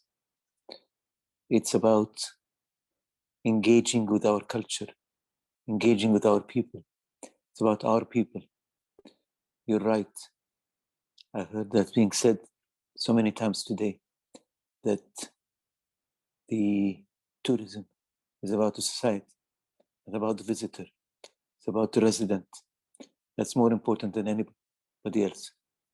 I therefore would like to promote the concept of domestic tourism, especially in developing countries where domestic tourism is not seen as part of tourism yet, because it doesn't bring in hard currency, or because it doesn't bring balance of trade, but it does keep businesses alive, and it does keep jobs alive. More importantly, it's the pride and the confidence and the beauty of one's place before we share it with others. That's what I wanted to say to start with. Now let's start our panel. I'm not sure everybody's here, but let me see. Suzanne Fayed, are you here? Yes, I am. Suzanne. Okay, Suzanne, I think the floor is yours. Thank you. Thank you. Go ahead, Susan. Yep, I'll just share my screen. Hello, everybody. It's an absolute pleasure to be here with you all today. And I'd particularly like to thank the event organisers for the opportunity to present the happiness and wellbeing work underway for the Central Victorian Goldfields World Heritage Bid. Before I begin, though, I'd just like to acknowledge the many traditional owners of country, which includes the region I'm talking about today, and pay my respects to all elders past, present and emerging. And I also acknowledge that I'm presenting from the lands of the Wurundjeri Woiwurrung today. The Central Victorian Goldfields is located in the state of Victoria in southeastern Australia. The campaign to inscribe the goldfields on the World Heritage List has been in development for over 30 years. However, it's now on the way to being realised with the support and leadership of the region's 13 local governments. These local governments collectively represent almost 500,000 people and cover an area of over 40,000 square kilometres. World Heritage is a high-profile platform that is bringing diverse partners together to build the capacity of the region to tackle local issues and broaden bid outcomes. And I should mention conservation goes without saying.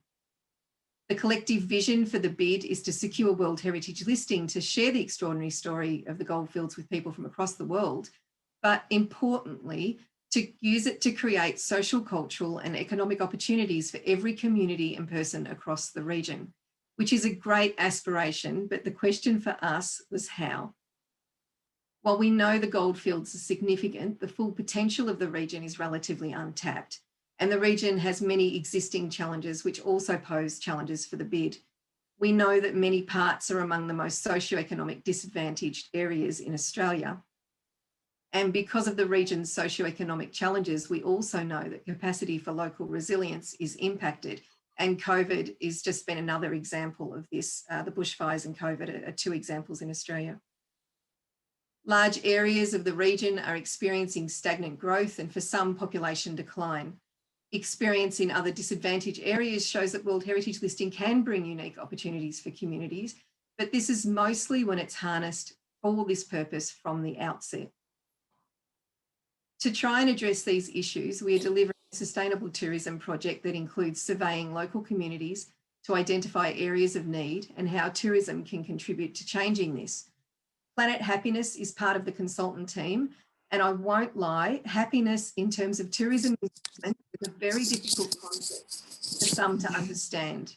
But when we unpacked it, the wellbeing agenda aligned perfectly with our vision for the bid.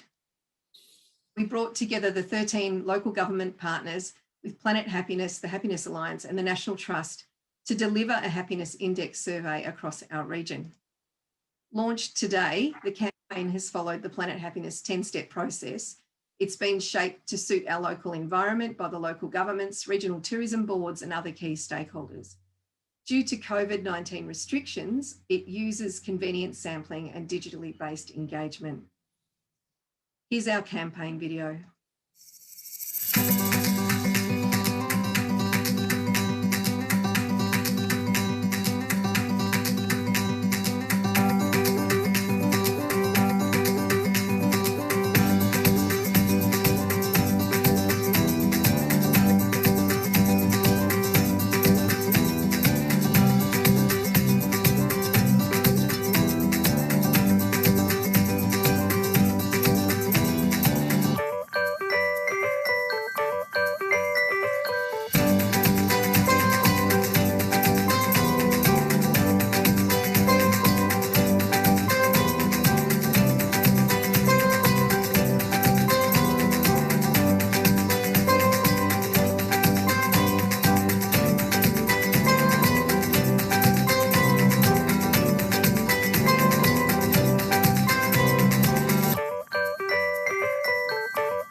Through our regional partnership, we're stepping up to shine a light on our region to target investment where it's most needed. And we're also benchmarking so that we know how we can make improvements and measure that along the way. We can't wait to learn something completely new about our communities, and we're really eager to work with everyone to build a more meaningful future. Thank you again for the opportunity to share our experiences with you today, and I wish you all a happy International Day of Happiness. Thank you. Thank you so much, Susan. That was very, very insightful. Particularly what I take out of that is great place to visit is a great place for people to live in. I think that's a very important thing to keep in mind, because if you live in a great way, you're happy. If you're happy, you communicate that happiness to your visitors. Otherwise, it doesn't happen. Thank you so much, Susan. Paul? Paul, are you there, Paul? Yep, I'm here, Talib. Great. Okay. Please, Thanks, Paul, the turn is yours. Great presentation there. Okay, thank you. Hello again, everyone. I think we've enjoyed, you'll agree, we've enjoyed many excellent presentations, and I'm sure you'll agree a conclusion of many of them is that our planet and our national economies, as well as our global tourism industry, are stressed and vulnerable at this pandemic time like never before. And it's clear we need to do things differently to save and regenerate our planet and our ecosystems, to breathe new life into our economies, our societies, and of course our tourism industry. And in this search to do things differently, it seems to me that as peoples of all shades and colour, we need to look at our own core values. After all, if we can't look after each other, how can we expect people to look after our planet? Because it is only people that will achieve this, and achieve this by working together.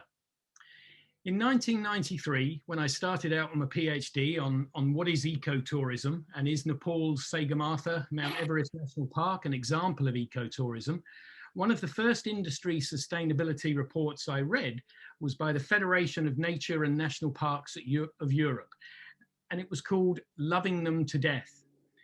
So, slide, yeah, here we go, thanks, sorry. That was almost 30 years ago. And while many excellent practices to strengthen responsible tourism have been applied around the world, fundamentally, the industry continues to have structural challenges that must be addressed. And at the destination level, isn't it clear, unsurprisingly, that businesses need to focus on their bottom line, their competition, and their profits? Governments typically focus upon selling their destination and their unique selling points, while visitors focus upon enjoying themselves. And over time, in this mix of priorities, host communities are often overlooked and disenfranchised. Okay, so to recover from the pandemic, we have to reset and start doing things differently. And I say again, we need to look to our values to do this. And GDP and visitor numbers as values and systems of measurement are broken and discredited. So we need to look to Bhutan with its more holistic model of gross national happiness. I've been privileged to visit and support Bhutan with its tourism planning on many occasions. And while there will always be room for contemplation and questioning, I've never met a single Bhutanese person that doesn't value GNH. Indeed, I don't believe Bhutan has received a single visitor that doesn't value GNH. In fact, it's quite the opposite. Visitors to Bhutan love learning about GNH and sharing what they've learned with others when they leave. In short, every single one of us values our happiness and our well-being, and we're always open to explore and contemplate what a better quality life might look like, especially for our children.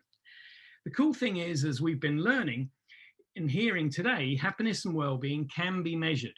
We need to recognize and celebrate this fact and share this news with millions, if not billions, of people around the planet who don't know this. And in so doing, we need to point to the growing number of countries around the world that are turning to the happiness science, policy, and practice to advance their development agendas. Okay, so this is the first point. What else do we value? Well, we're all in this webinar today because we value this life-changing tourism industry.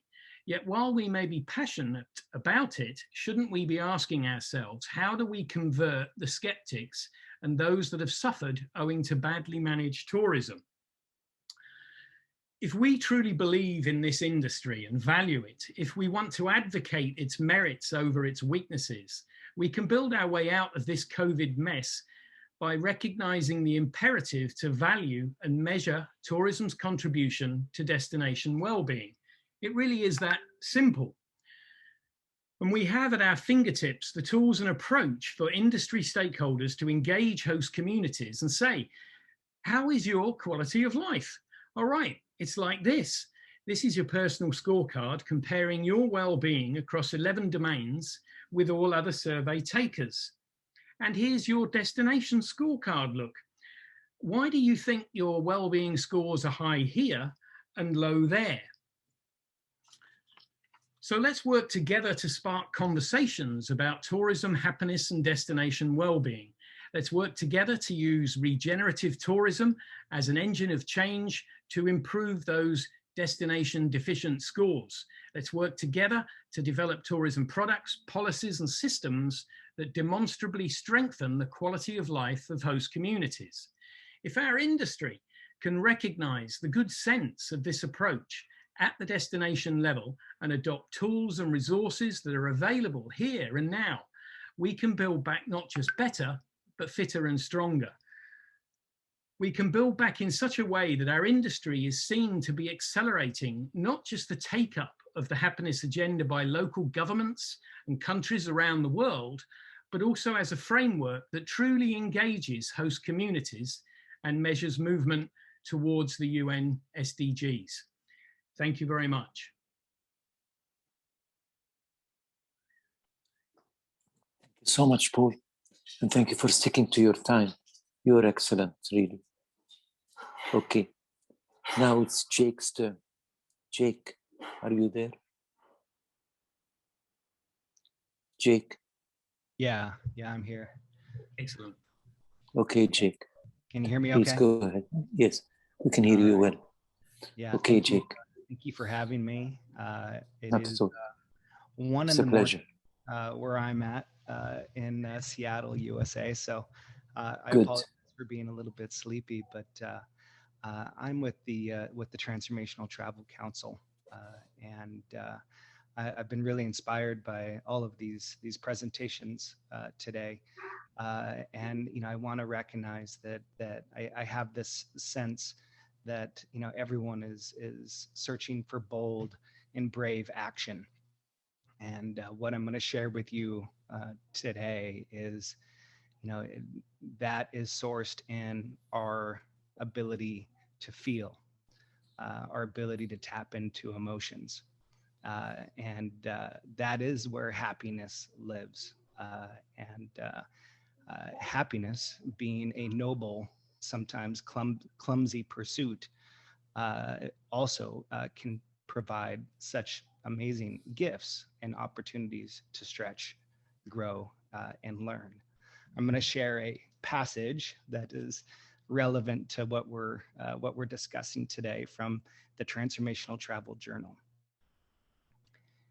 Willa Cather wrote in the south of France, "One cannot divine nor forecast the conditions that'll make happiness.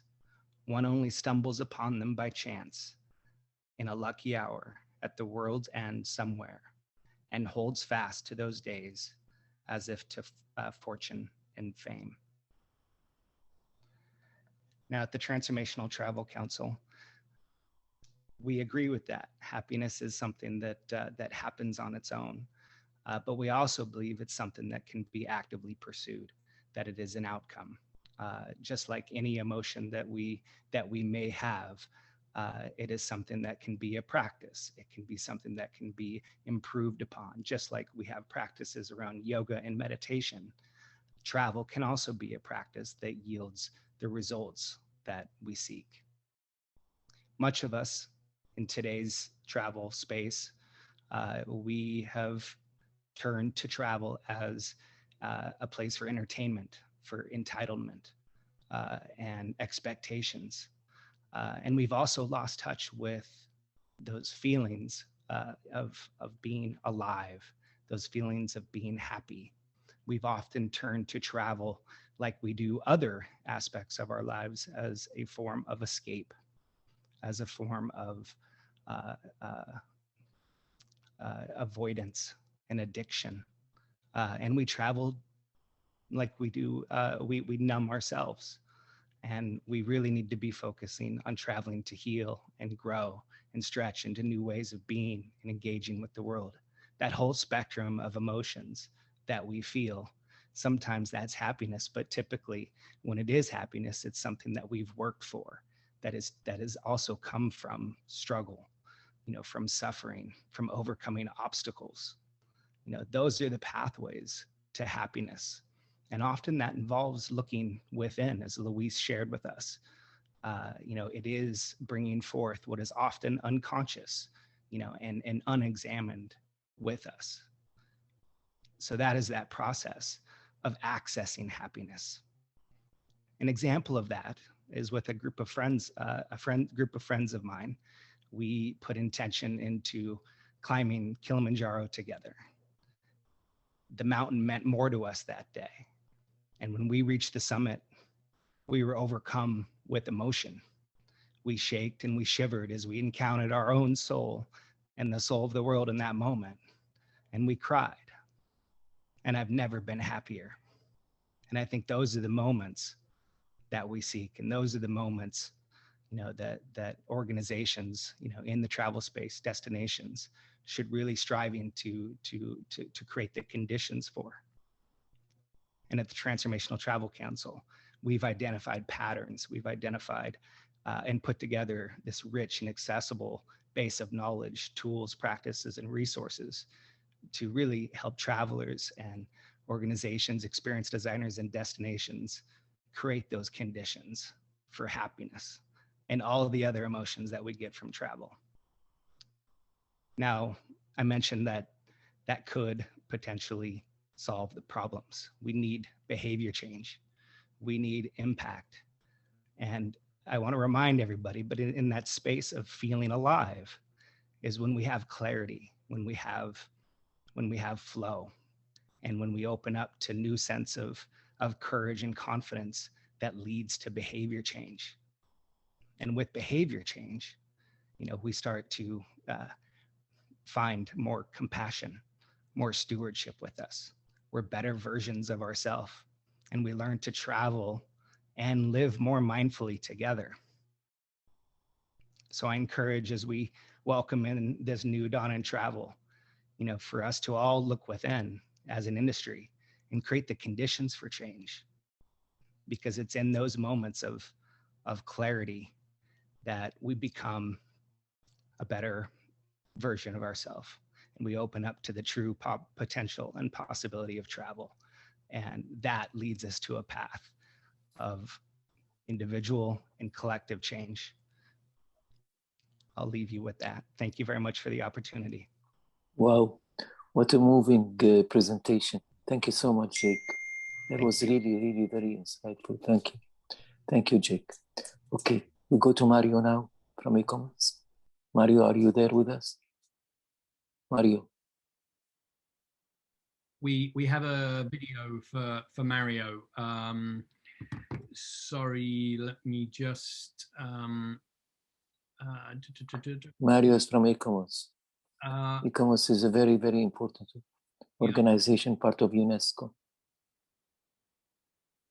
Sorry, everybody. Here we go. Right, here we are.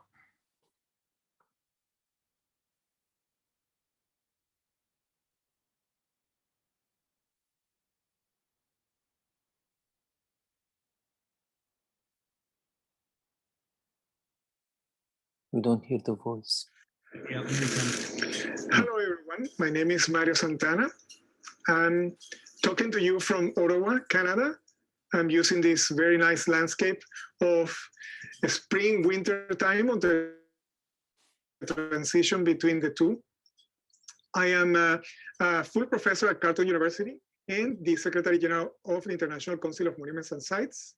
I'm a heritage recording specialist. I do a lot of survey of World Heritage Sites across the world for either a structured retrofit, presentation of the site, planning, conservation, etc. And I'm very, very interested in this opportunity provided to me to talk to you from Canada and talk to you about my international experience and answer these three main questions that were posed to me. And I will try to answer actually the three of them.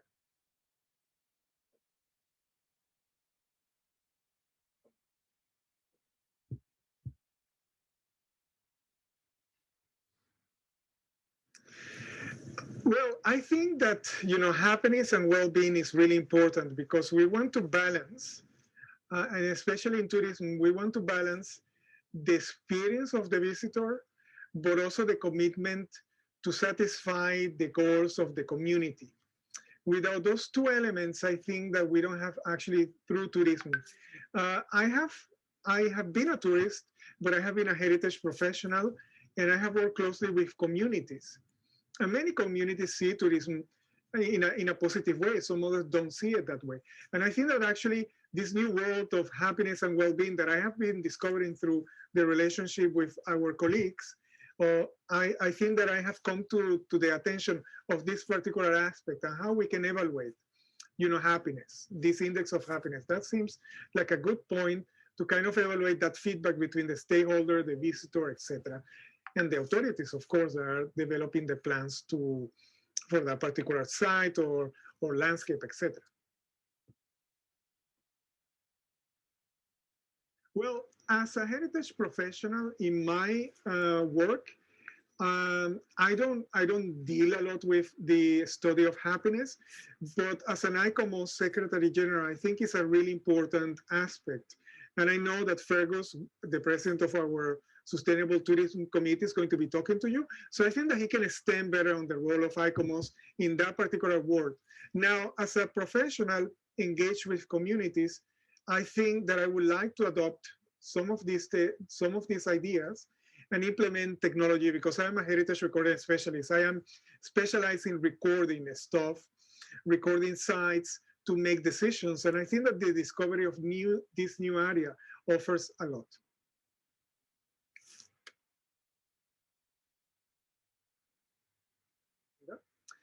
Well, I cannot talk on behalf of our World Heritage alone. I am just a small part of the transformational technologies in serving World Heritage. And I think in this aspect, technologies and the way that we collect data to make decisions, I would say that this is really important in our agenda. And the concept of happiness could also monitor the state of that site, right? And also if the presentation is satisfactory. In our initiative, we try to develop tools that would allow to present multiple narratives of the site to visitors or people that want to understand the values. And I think that the communities that those narratives are presented should be happy. So maybe there are many areas, I think, that of collaboration in how to collect data. New technologies like in Internet of Things, like understanding the carrying capacity of sites, having surveys, apps, using with a graphic interface of information technologies, like geographic systems, etc., could provide a lot of support information for this type of approaches. So I'm really interested to hear what my other colleagues have to say and learn from each other. So thank you so much for this opportunity.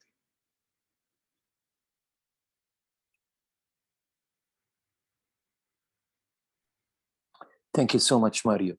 Thank you for sharing some time with us. Mario, you represent a very important organization.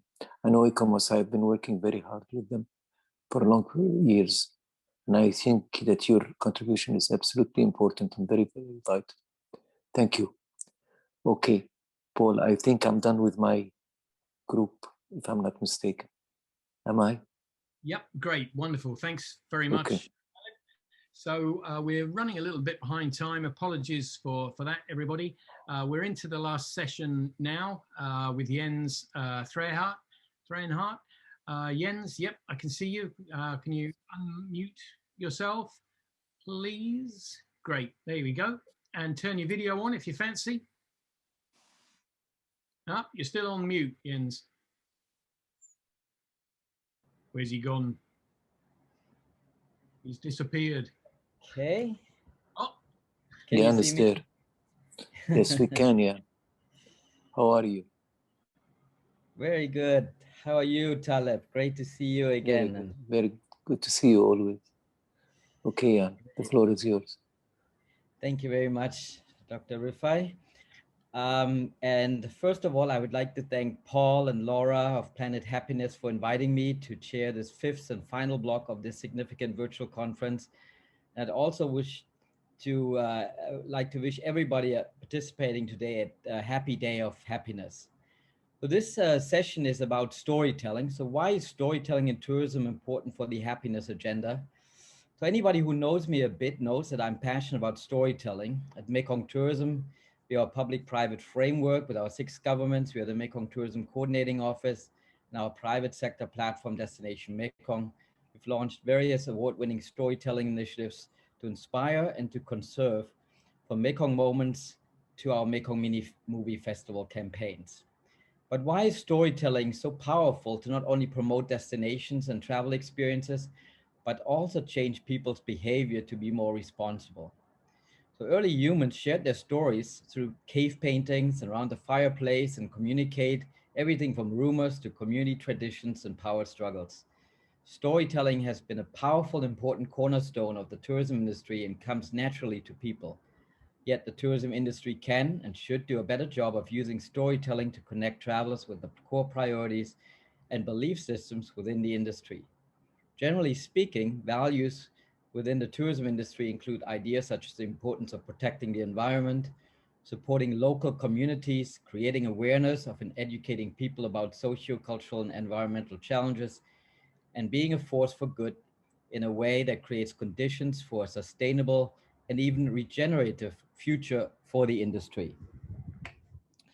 Though travelers may be arriving in a destination from all over the world, they hold similar core values with each other, with those in the travel destination. For example, generally speaking, people want to leave the world a better place for their children. They want to live in a safe and clean world. When those working in the tourism industry connect with travelers through storytelling, and therefore these shared values, they create the conditions for conversations that actually resonate with travelers.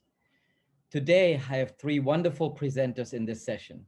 First, Ms. Anna Drozdowska, founder of Taste Happiness. Second, Dr. Alvana Damjanovic from Zingidum University, the Vice Dean of International Cooperation. And finally, Mr. Pankaj Manchanda, who is the founder and CEO of Org Traveler. So first, I would like to give the floor, please, to Anna to start her presentation. Anna, are you there? Yeah, hello everyone, good morning. My name is Anna Drozdowska and I'm a marketing and communication strategist, creating concepts for consumer brands and for the tourism industry for 20 years. I'm also a proud member of the Planet Happiness team.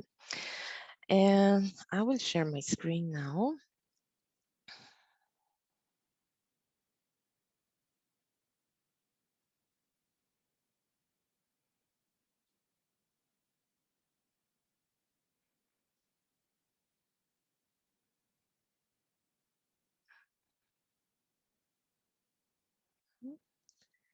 Just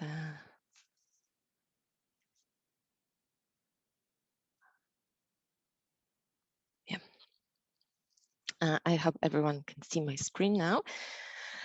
So today I will give you a brief overview of the Taste of Happiness project that was... Anna, where are you from? Where are you calling from, Anna?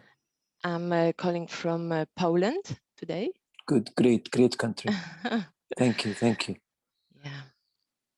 Okay, so to the brief overview of the Taste of Happiness project that was created in partnership with Planet Happiness. It combines storytelling with digital innovation and focuses on host communities and the well-being agenda. So everyone already knows what the storytelling is. Telling a good story makes the message you wish to communicate over 20 times more memorable and persuasive, and it is considered to be the most powerful marketing tool of our times. And especially destinations love storytelling, as stories bring places alive, create an emotional bond with tourists, enhance their experience, and turn visitors to ambassadors. After they return home, they usually tell these stories to their friends and family. But there is often something missing in those stories, local people. So if you come across powerful campaigns like this from Singapore or Kerala, they are focusing on the people and their stories and passions. And we feel that this is the way to go. And instead of happy tourists, we should see happy local people, the destination's heart and soul. We call them local heroes. And all destinations have their local heroes, and they all have stories to tell. And what is the best way of telling stories is through food. It's over food, like it's been done for generations. So to support destinations and local communities and the happiness agenda, we have created a Taste of Happiness project. The project's idea is to create a series of quality film episodes presenting a destination's culinary heritage, but differently, through local stories, through local heroes and their stories.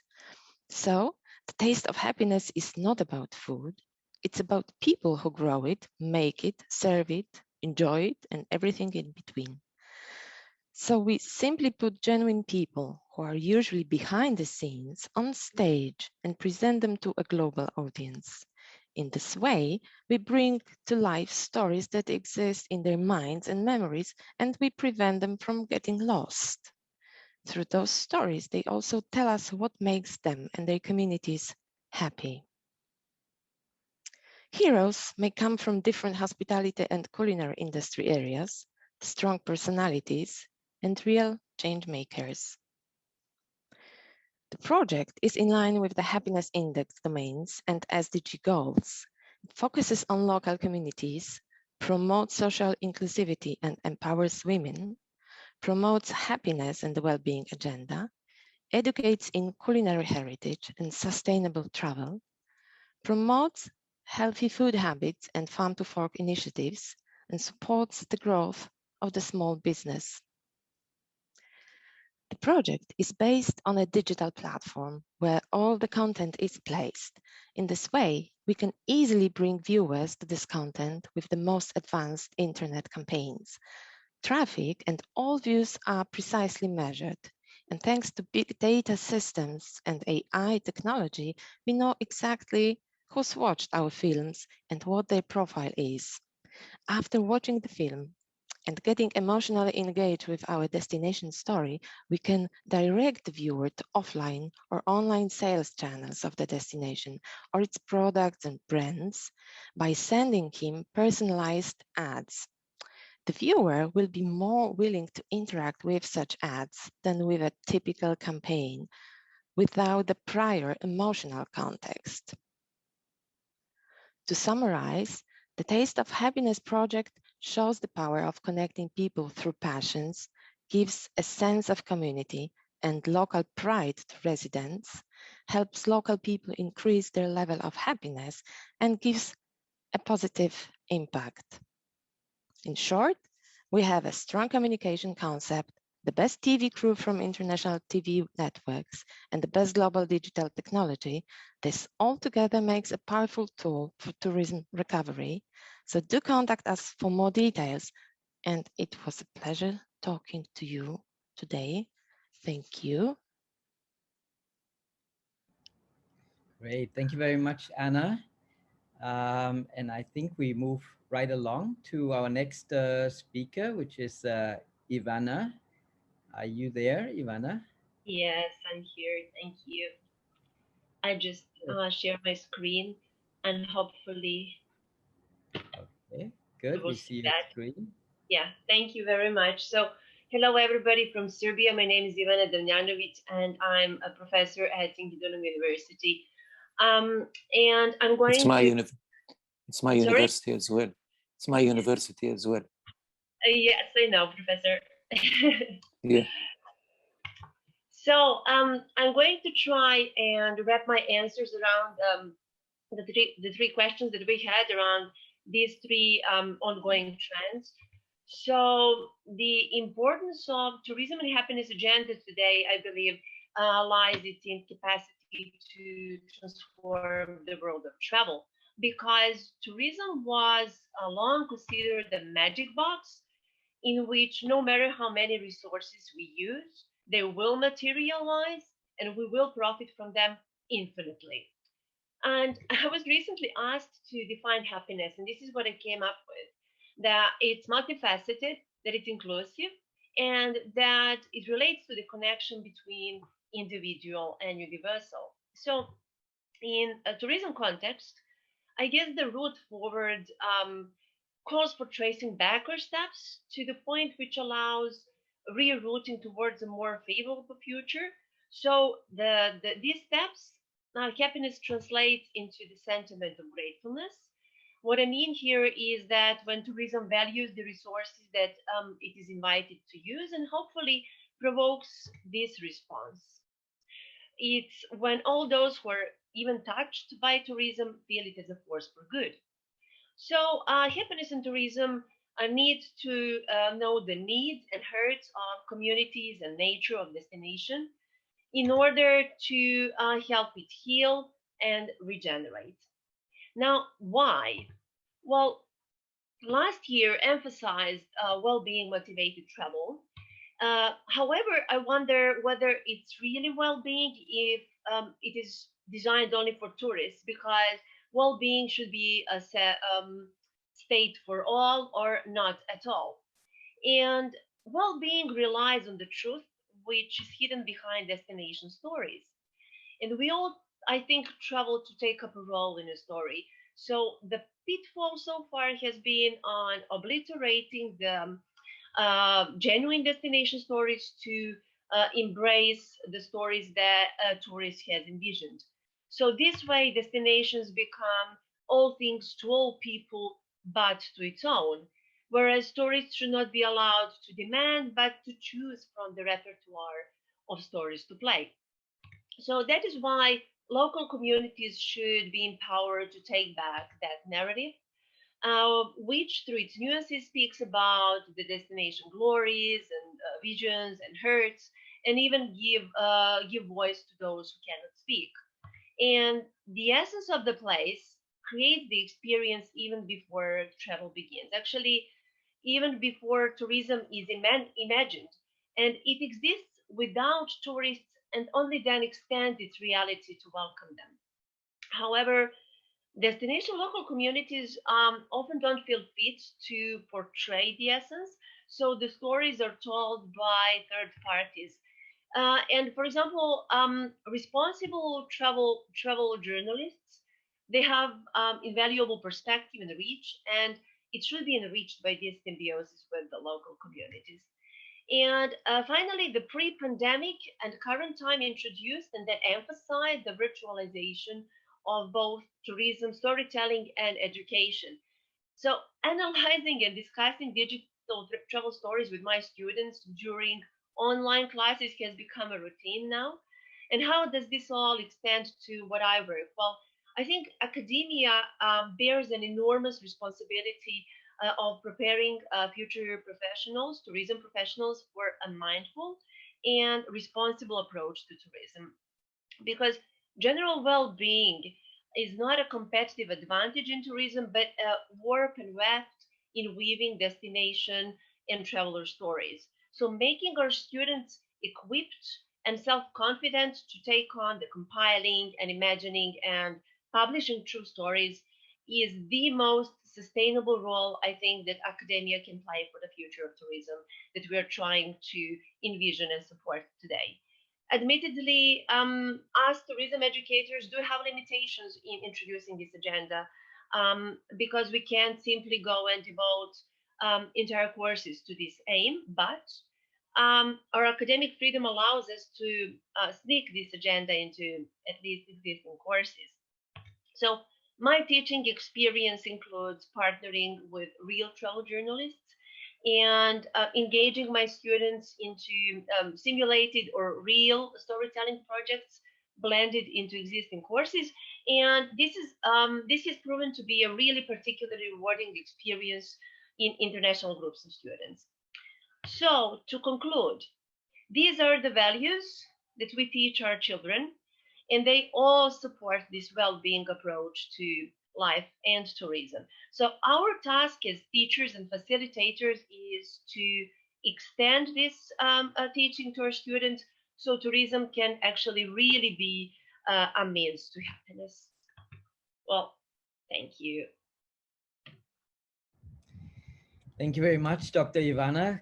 Very insightful presentation with some really nice points. I think we'll discuss in the Q&A a little bit more. But I'd like to first move on to our third presenter, which is Mr. Pankaj Manchada.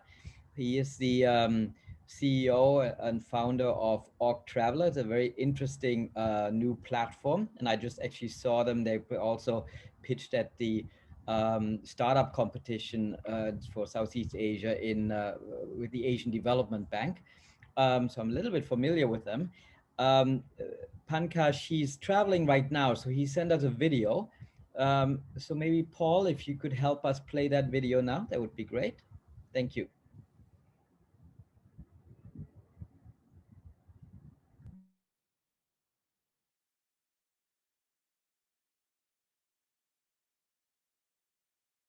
Most of us with an opportunity to introspect our lives across different levels, sectors, and cultures. This pause, I believe, has enabled people to reflect on the true value of happiness and well-being. Most people can now relate that the key to have an enjoyable, healthy, and productive life depends on our understanding of what is important to us. And the attribute in most cases, which people are discovering, are things which are truly sustainable and meaningful. In fact, we are seeing this tangible perspective change where people are slowly moving away from the goals of materialistic and impulsive gains to more on personal accountability, social responsibility, and sustainability. Incidentally, travel and visiting new destinations, has evolved to be one of the most sought after aspirations for people across the globe after the lockdown specifically. Everybody wants to travel. I do believe that this reset button enables a larger percentage of us to follow this newfound thought process, and hopefully we will evolve with a more constructive mind shift post-COVID. Right, so Org Traveler is a startup project use case which adopts new age immersive technologies of augmented reality, virtual reality, geolocation, and analytics. And we've tried to put them to use to promote and therefore preserve the tangible and intangible heritage.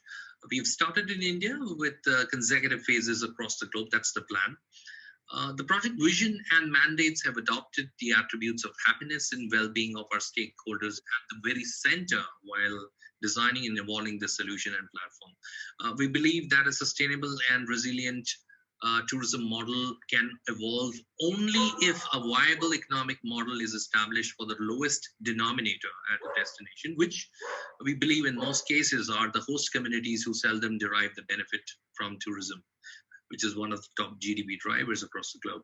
Incidentally, while exploring a new place, as you can relate to it, or a destination, most travelers these days seek to experience its local culture, traditions, art forms, culinary delights, etc.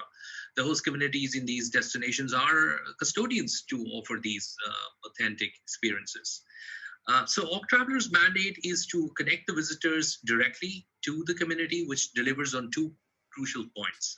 The first one being it completes the experiential travel piece for the visitors. They can acknowledge and appreciate the finer nuances of the tangible and intangible cultural heritage of a destination that they are visiting.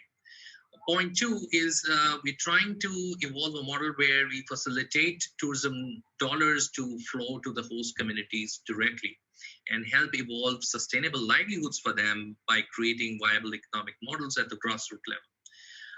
So by aspiring to achieve this agenda, we believe that communities would eventually be motivated to be natural guardians or custodians to the heritage of the region. It could be tangible, intangible, and actively work towards its preservation, while on the other hand, it completes the experiences of the travelers who would now be more sensitized and appreciative towards the culture, its heritage, and sensibility. So it's a kind of a win-win model that we are trying to achieve through this. Specifically on this point, since we're talking about alignment in context to Sustainable Development Goals, I would request you to please download the ICOMOS SDG Policy Guidance document, which has been published on March 17th. It is available on their website. Incidentally, Org Travelers' use case is also documented as a case study of how tech-based interventions can be adopted. In this case, we've tried to align our mandate with the SDG 8 under the broader vision of preserving culture, heritage, and community livelihoods. The vision for Org Traveler as a project is to really collaborate with the ecosystem and co-create a sustainable tourism model, which makes heritage and culture available for all. So our work really offers us an opportunity to document, curate, and bring forth the unique traditions, the rituals, culinary habits, dependence on environment, cathartic practices, ethnographic accounts of the communities, and their thought processes, which basically also highlights the nuances of ecology, flora and fauna, and their impact on living heritage, including the built heritage. The intervention that we are designing is really attempting to dovetail into the tourism business domain, which is one of the top GDP drivers across the globe. In our current vision, we are aligning to United Nations Sustainable Development Goals of 11, 8, and 4. Our vision is to further adopt guidelines to adhere to the quadruple bottom line, which is achieving sustainability basis the pillars of purpose, planet, social, and profit.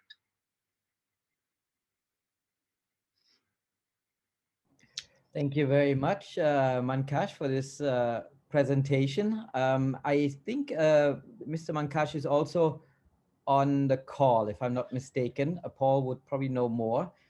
I think I'll give it back to Paul for now. I think now we have the Q&A session. I'm not sure if it goes by session or how it is organized. Maybe Paul, back to you for now. Yeah, just for your information, Jens, Mr. Mankash is here, but he is muted and the video is not on. But if he unmutes himself, I guess he could speak. Okay, thank you, Thomas. That's good to know. Thank you. Yeah, but if Pankaj is there, you might want to just say hello and show your face there quickly, Pankaj, if you're around. Here we are. Hi. Good afternoon. This is Pankaj. I'm sorry, I'm in a location with a very spotty connection. So the video, if I switched on, I think I'll just drop off. So sorry about that. Pankaj? Where are you calling from? I am in India. I'm based out of Delhi, but at this time I'm outside of Delhi, just on the road. Great. Yeah. Okay. Okay, great. Thanks, Pankaj. For the discussion that follows, we've gone a little bit over time already, 15 minutes over time. What we can do is Talib has his hand up already. If people want to put their hands up to speak, then Jürgen, I'll hand over to Jürgen to moderate the discussion. Thank you. No, thank you very much, Paul, and also thank you to AJ from the International Institute for Peace through Tourism, to Jeffrey. Of course, Jeffrey's with so many different organizations, this time with SunX and with our own very well ICTP. And Paul, so far, this was an absolute excellent discussion. I learned a lot, and I see hands are coming up, so please do this. While we wait for this, I just wanted to announce also on Tuesday, we have an event which goes into storytelling, travel and tourism, the art of creating memories. And we will meet tour guides from around the world. telling their story. And on the 27th, we have another story we're telling on a witness who escaped from East Germany back in the 80s. It's going to be interesting. And finally, on the 30th, we have an event from TUI, tour operator, about their care foundation. And you can find this on worldtourismevents.com. So let's start with Taleb. Go ahead, Taleb. Thank you so much, Jürgen. Thank you, everybody, for putting this wonderful thing together. I did mention something regarding domestic tourism, but I didn't hear much about it. Now, why am I saying this? Because I truly believe that this is not just an outcome of COVID-19, where the rise of domestic tourism has become important economically. It's also a matter of principle to us. A country that's not enjoyed by its people, that's not visited by its people, cannot and should not be enjoyed by anybody else from outside. It's the local people that matter. So I want to hear if anybody has some thoughts on domestic tourism and how we can promote that. Thank you so much. Thank you, Taleb. And next is Stefan Peterson. Stefan, let us also know where you're from, and the floor is yours. Thank you very much. My name is Stefan. I call from Sweden. So this has been a really interesting presentations, I think. It has given me a lot of clues how to work with destinations as I work with smaller destinations all around. I have one question. That is, if we want to introduce the happiness index and the work with happiness, what do you think would be the first thing we should do if we start working with the community and smaller destinations? Is there a kind of first step? I think Paul would probably be able to respond to this. Great. Thanks very much, Stefan. So on our Planet Happiness website, we have an approach page with a drop-down menu on how, and that how page lists the 10 steps of our process. At the outset, what we always recommend to people is to actually take the survey to begin with, to familiarize themselves with the survey and the questions that are in it. And then we have a series of learning materials and resources around that to become familiar with them and to understand what the best messages are to communicate with people in the destination. And then we recommend that a local team be formed at the destination level, and then we sign a simple agreement with that team, recognizing what the role of the team is and where we come in to backstop and support the team with tools, resources, with learning to help them design a process to deploy the survey in the way that Sue Fayed described in Sue's presentation. And because the survey can be deployed online through the various tourism networks, through local governments, through the private sector, through social groups, then in this way the survey can be deployed and the data can come in, and then the ball starts to roll.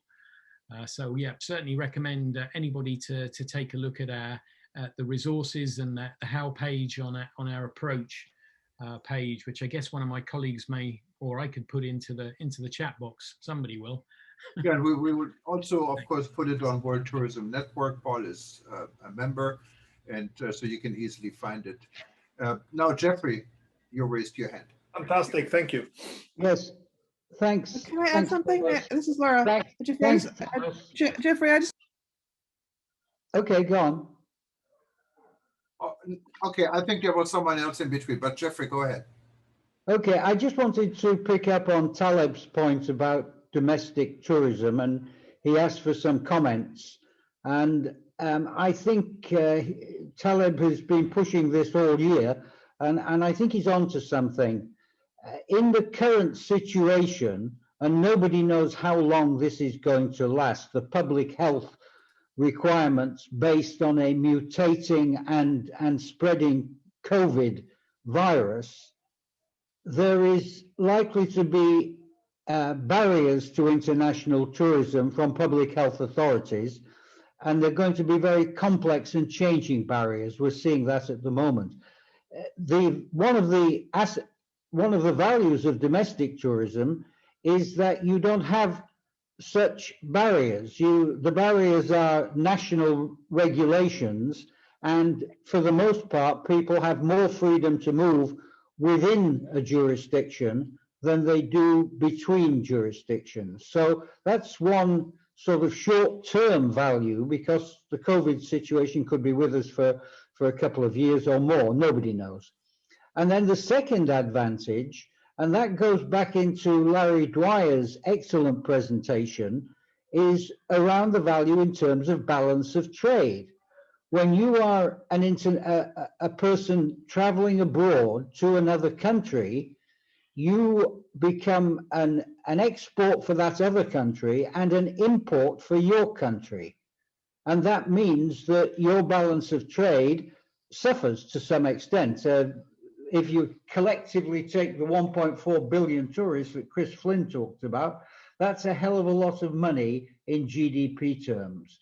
And if those people travel domestically, they will be stimulating the domestic economy. They'll be spending their money inside the country, helping the regrowth of small businesses inside the country, as distinct from a perfectly viable alternative, but more complex, of taking that money and spending it in another jurisdiction. So from a national viewpoint, promoting domestic tourism has some real value adds. Thank you. Thank you, Jeffrey.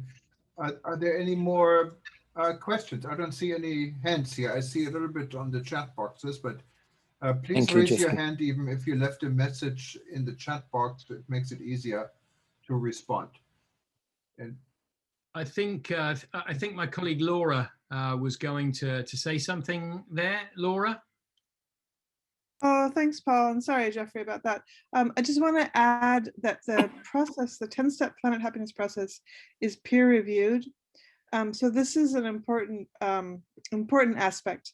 And I'm not going to start my video. I'm going to say goodnight to you all. It's 2 o'clock in the morning here. It's been really wonderful. And I just, I'm so grateful to all of you. So good night and good morning to the rest of the world. Bye-bye. Thank you, Laura. Good night.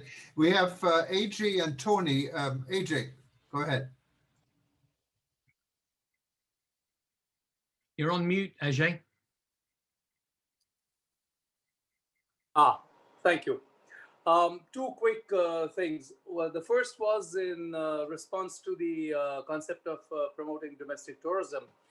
I mean, we are a country, India is a country of 1.3 billion people, with 26 plus states, each with its own different cuisine, culinary experiences, festivals, etc. And when we had the problems of SARS, when we had the subprime problem of the global meltdown, when we had the 9/11, it was domestic tourism that kept the industry going.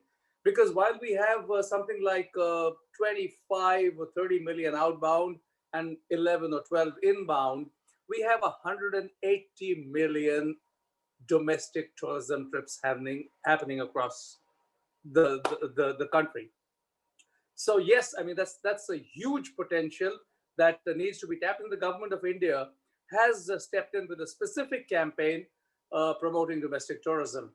So that was one part. But there's a question I want to ask Professor Larry Dwyer, because he made some very, very interesting points. And I'd just like to ask him, Larry, what is the one thing you would say to tourism policy planners which would facilitate the achievement of our 2030 SDGs and beyond? What is it that needs to change in the attitude or approach? What's the one thing you'd say to policy planners? Well, that's a tough one, but one important issue, I think, is the issue of measurement. I think we'd all agree that the happiness and welfare and quality of life, well-being area is treated somewhat suspiciously by policymakers and so on, because we lack the measures, the credible measures that economists, for example, can come up with. And you know the adage, what's not measured is not managed. And that's why, as an economist, I'm putting a lot of effort into understanding about those measures. And I'm optimistic that many national statistical agencies, government agencies worldwide, are now developing measures of well-being. Some of them are experimental, but others are now finding their way into national accounts.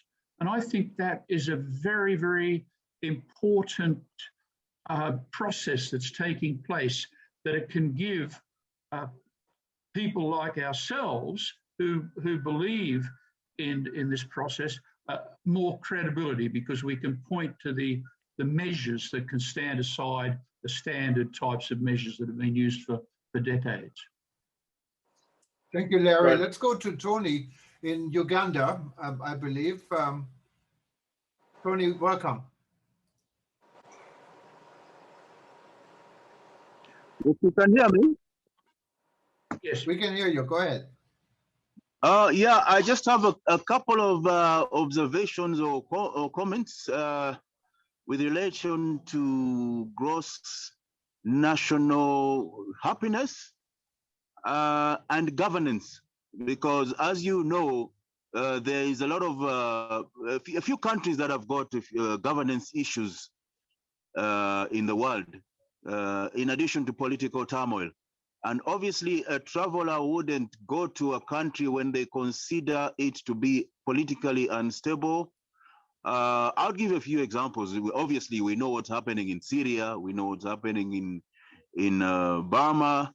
And that all goes to show it boils down to the gross national happiness of a country and in relation to travel. I know in Africa, we always watch the major news networks mostly emphasizing on the bad news in Africa. And most of our tourism boards are very anxious to see the bad news, not to see the bad news being publicized, because obviously a tourist who wants happiness would not want to go to such a country. I think that's something I've observed. Number two is in our national budgets, especially in East Africa, our period for national budget is usually June, and submission is by April. And how do we? Maybe I'll put this to Larry as an economist. How do we put gross national happiness as a priority for the budgets that are read, instead of emphasizing on the other economic indicators? Because at the end of the day, if you say a country is doing so well in terms of GDP, it doesn't boil down to income distribution among the population and ultimately a receptive community that would be receptive to tourists.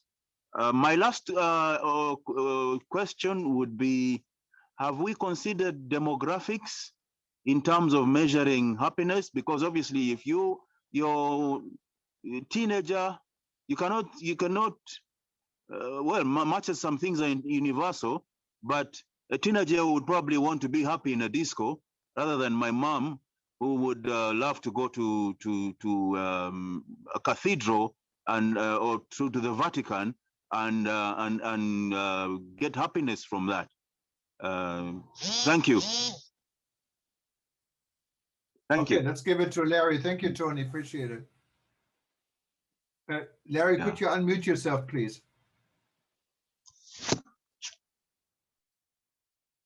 You're still muted, Larry. Still muted. Going to the wrong. There we go. I was going to the wrong no button. problem. Yeah. I mean, again, it's a tough one to answer. The question is, how do we convince governments and so on that they should incorporate well-being indicators into development planning and so on? I think we're all victims of neoliberalism that seems to permeate much of government thinking. And all around the world, GDP has been taken as a measure of progress, and it's not. And we know it's not. And I think there's a real education process here, right from the beginnings in the education system, about the importance of well-being measures being just as viable, if not more so, than many other types of measures. And I think the other issue is the change of paradigm, the mindset change that people have come up with, the change of consciousness. Now, that sounds good, but that is enormously difficult to bring about. And yet, over time, it can be brought about if people at grassroots level come to understand the issues that we've been talking about today. So there's an educational element as well as a political element, I think. Thank you very much, Larry. We have three more hands up here, and we're going to go to actually four. We have Martha, we have Anu, Taleb, and Jeffrey. And I think after this, we probably have to call it a night and a day. We're a little bit more than 3 hours now. And the streaming, I think, is pretty much stopping automatically after 3 hours and 30 minutes. So we're coming to a forced stop here pretty soon. And let's go hear from Martha. She was patiently waiting. Go ahead, Martha. Please unmute yourself. Well, thank you. I think I have done. Okay. Well, thank you very much. I've actually just lowered my hand because the previous two questions were exactly what I wanted to ask at the beginning. So, you know, how do you convince the decision makers, the policy makers, to at least not even focus, but even look into the happiness agenda? And Larry was saying about the importance of measurement, which is very important. And I know very, very valid point, and was a change of mindset. But also I wonder whether maybe, Paul, because you mentioned there is the sort of how to do things on your website. So I wonder if there's maybe like a list of destinations or case studies, or maybe you're planning to do it of the destinations that are already looking into this, looking beyond GDP, looking into happiness, and how successful they are, you know, because that could be another way of maybe convincing other destinations, our decision makers, to look into the happiness agenda. So it's just, I guess my question was just very similar to the previous ones, but also the idea of having those case studies and to showcase that this is actually working and this is the only way to go. Thank you. And thank you for the fantastic event. Thank you. No, thank you very much. So maybe at the end we have Jeffrey, Taleb, and then of course we're going to give it back to Paul to answer these questions. But can we go maybe to Anu? Anu also raised hand for quite some time. Welcome. Good afternoon. Thank you for all the inspirational presentations. Actually, I was also trying to really get myself, trying to understand when we say this whole idea of happiness and well-being. So do we all understand the same sort of terminologies? Because the question that Tony has posed, right? So sort of a happy travel or happiness for different tourists, demography, or from cultural background. And precisely now when Talib has already raised, this whole notion of that we need to really look at domestic and regional because of the COVID situation. So we are dealing with a new set of a demography or culturally, a different background, the tourists coming from a different, cultural backgrounds and ideas about what happiness means for them. So I think, and in existing practices or literature also, when we say people who engages in responsible travel or, or sort of a self-exploration we always term them as a niche or special interest group, and if you take the example of Bhutan also, the high value, low volume is it's an exclusive market, right? So, but the challenge here is how do we make it more mainstream, isn't it?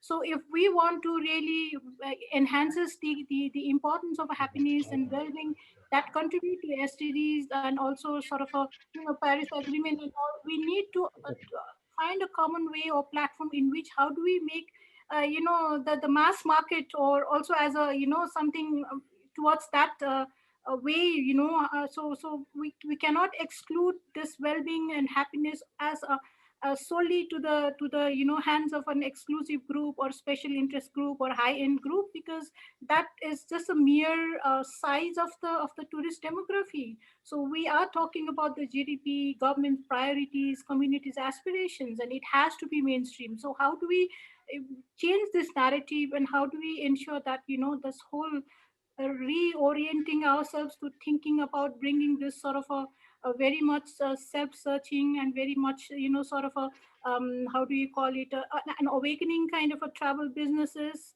to the mass populations. So that is a challenge.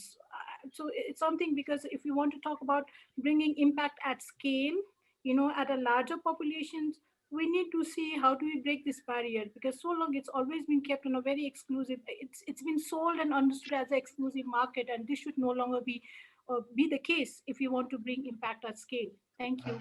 No, very valid points. I'm sure that Talib and Jeffrey and also Paul can add to it. But Jeffrey, you're next. Yes, thank you. I wanted to make two brief comments. One in relation to Larry's comments, and Larry always makes a lot of sense. The challenge that we have is you have 120 people on average, I've been monitoring it, on this group from around the world. The system of national accounts has been in place for 150 years, is employed by virtually by all governments, and has a continuous systemic development process from every country and embedded in every country's national statistics. So in order to make a change, we might think it's great here, but when you actually put it out into the wider world, it will take a hell of a long time, in my view. Now, there's been a lot of good progress in this area. Paul has mentioned the OECD are actually having information on national happiness. France, under President Macron, did a major study with Joe Stiglitz, the Nobel Prize laureate economist. So it's there, but don't expect it to happen too quickly. That's point number one. Point number two, I just wanted to add something to AJ's point on the Indian visitors. And nobody's mentioned China today, and China is such an important player in global development. It's the second superpower now. And in 1999, China introduced a concept called red tourism. And that was for visitors to go to the places where Chairman Mao had stopped during the Long March. And there's sort of all sorts of memorials to those stopping points. 5 years later, China had, and I'm going to say this very slowly, 500 million red tourists. 500 million in 5 years. So again, to Talib's point, this demonstrates how rapidly you can make a real change if you're in a country where, in China, of course, the government dictates it to happen, and it happens, and that's the only way you can make China work. And China was able to suddenly divert all of these tourists, much more than they have internationally, divert them into a domestic tourism mold. And just to finish, I will also say, China has a sensitivity. It's lost in today's sort of political fights with the US and China. But during one of the last great crises, probably the economic meltdown, China committed to keep its outbound tourism going to help its neighbors in their activities. So there's some very serious economic issues at play here, which the national interest dimension and how the big policies play out is really, really important. Thank you, Jeffrey. Yeah, and China definitely is a number game, I guess. But Talib, you wanted to add something to it. Thank you so much. I think just to go back to some of the comments that were made about index of happiness. Happiness is about the people that live in a place, it's about the recipient community, it's not about the visitors. visitors will be happy if the local community is happy. I think we heard that from so many people. So it's important to keep that in mind all the time. Now, why am I concentrating on domestic tourism? I think Larry brought in a very important thing. You cannot manage what you cannot measure. And very few countries, especially in the developing world, have a measurement of domestic tourism. I was very impressed to hear Ajay speak about the number of domestic tourists. But the walls between domestic tourism visitors and the community must be lowered. In the United States and Europe, 70 to 75% of the traffic is domestic travel. Only developing countries are lagging behind on this thing. And I think it's about time to do that, to be aware of it. India and China are very important examples. As Jeffrey said, you must comment what Jeffrey said 100%. But smaller countries also, every country in the world has its own culture, its own story to tell. So even smaller countries can promote their own domestic tourism. If people don't travel in their own country, they will not be able to receive anybody. The walls between the visitors and the receiving community must be lowered. Otherwise, there is no sense in making tourism an interaction or an activity or human value. Thank you so much. Thank you very much, Taleb, and thank you every one of you. Thank you so much for hanging in there. Now it's we still have 83 people live on this event after 3 hours and 20 some minutes. So this is absolutely amazing. And Paul, your team and everyone else did such an amazing job. I can tell you, I'm just looking at the stats here. We had a little bit more than 13,000 people so far watching what we're doing in and out, what is very good. And we're going to get a lot more. So we can hopefully make a little bit of a difference. And this, again, I wanted to thank everyone. If you're not yet a member of the World Tourism Network, please join us. Paul is part of it. We're going to start also an interest group on happiness, like we have one on peace through tourism. And you can go to wtn.travel and join us and attend more events and discussions they're about to come. But I wanted to give back to Paul and say thank you again, and thank you for everyone for being here tonight or this morning. And I really enjoyed it. I learned a lot. Go ahead, Paul. You have the last word. Great, thanks, Jürgen. I will close at the end with a wonderful video that we've just produced and share that with everybody. It's just 2.5 minutes, and it's an introduction to Planet Happiness. Prior to that, just to come back to the points that Anu was making. Namaste, Anu. Great to see you again. It's a long time since we met in person. Hi, good to see you, Paul. We are in this stage. Anu is in Bhutan. Paul, Anu is in Bhutan. Oh, is she? I thought you were in Kathmandu, Anu. I'm in Nepal. India. Nepal. Ah, yeah. Okay. So 10 years ago, when Bhutan, was working with the UN on this high-level this resolution on happiness and well-being, and the following year there was a meeting at the UN that brought representatives from countries around the world, and in the last 10 years, a lot of progress has been made with different countries adopting different approaches to introduce the well-being agenda according to the level of expertise and the knowledge that they have around them. And as Jeff said, OECD has been supporting this process of identifying what the indicators and the measurements should be for well-being across the different domains.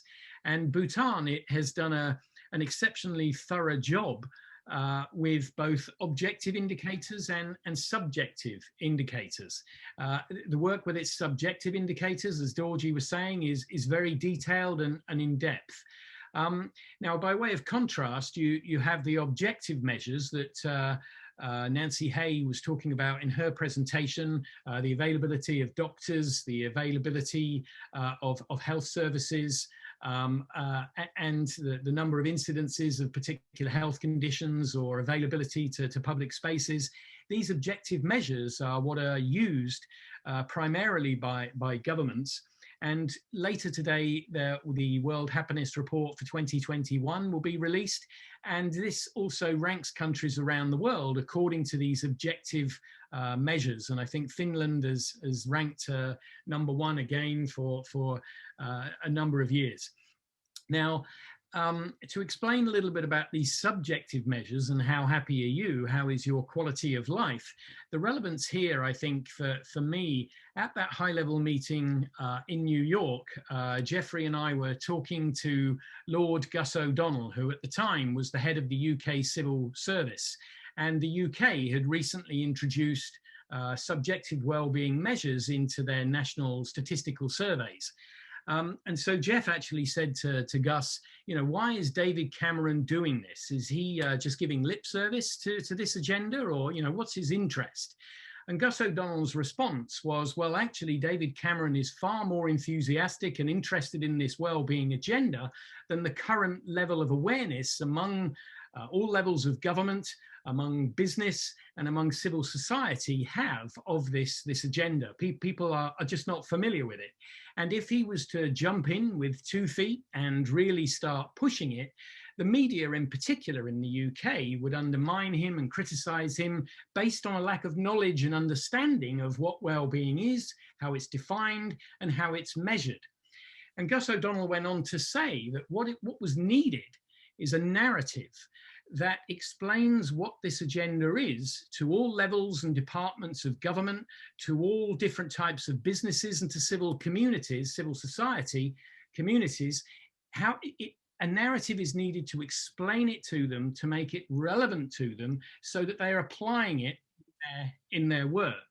And this is, this stayed in my head for quite some time, and it is actually what we are doing with Planet Happiness. We are using what was, until the pandemic, one of the world's largest industries, the greatest employers, that involves so many government departments, not just tourism, but obviously finance, transport, environment, culture, and so on, and so many different types of businesses. I mean, if you look at WTTC and look at the membership of WTTC as the apex body of the tourism sector, the diversity of business is extraordinary. And so by focusing on tourism and well-being in destinations, we have a storyline that engages all these governments at the local government level. And if we're focused on World Heritage, of course, that has a national government interest as well. So it brings national government into the dialogue, and all these different types of businesses and tourists as well. So we bring a storyline to the well-being agenda to facilitate and enable the take-up of this at the local government and at the national government level.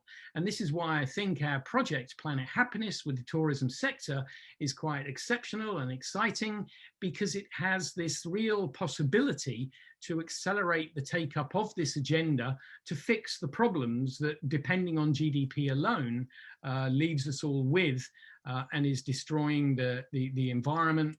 In the US, in the UK, psychological mental health diseases are on the rise because people have focused for many years on treating depression rather than advocating what happiness and well-being is about. So that's my concluding remarks. And so thank you everybody from the deepest bits of my heart there and soul, and thank you so much to the Honourable DG Dorji Draddle and Bhutan's participation in this event, and everybody else. So thanks enormously. Do stay in touch with us, as I mentioned before. And to close, I would like to share this video with you. Thank you.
There it is. Thanks, Jürgen. Thanks. Okay, thanks everybody. Thanks everybody. Aloha. Thanks, Paul. All the best to Oz. Thank you, thank you, thank you, thank you. Bye-bye. Bye. That was excellent. Thank you. Excellent, Thanks. excellent, Paul. Excellent. Bye-bye. Bye. Bye. Bye.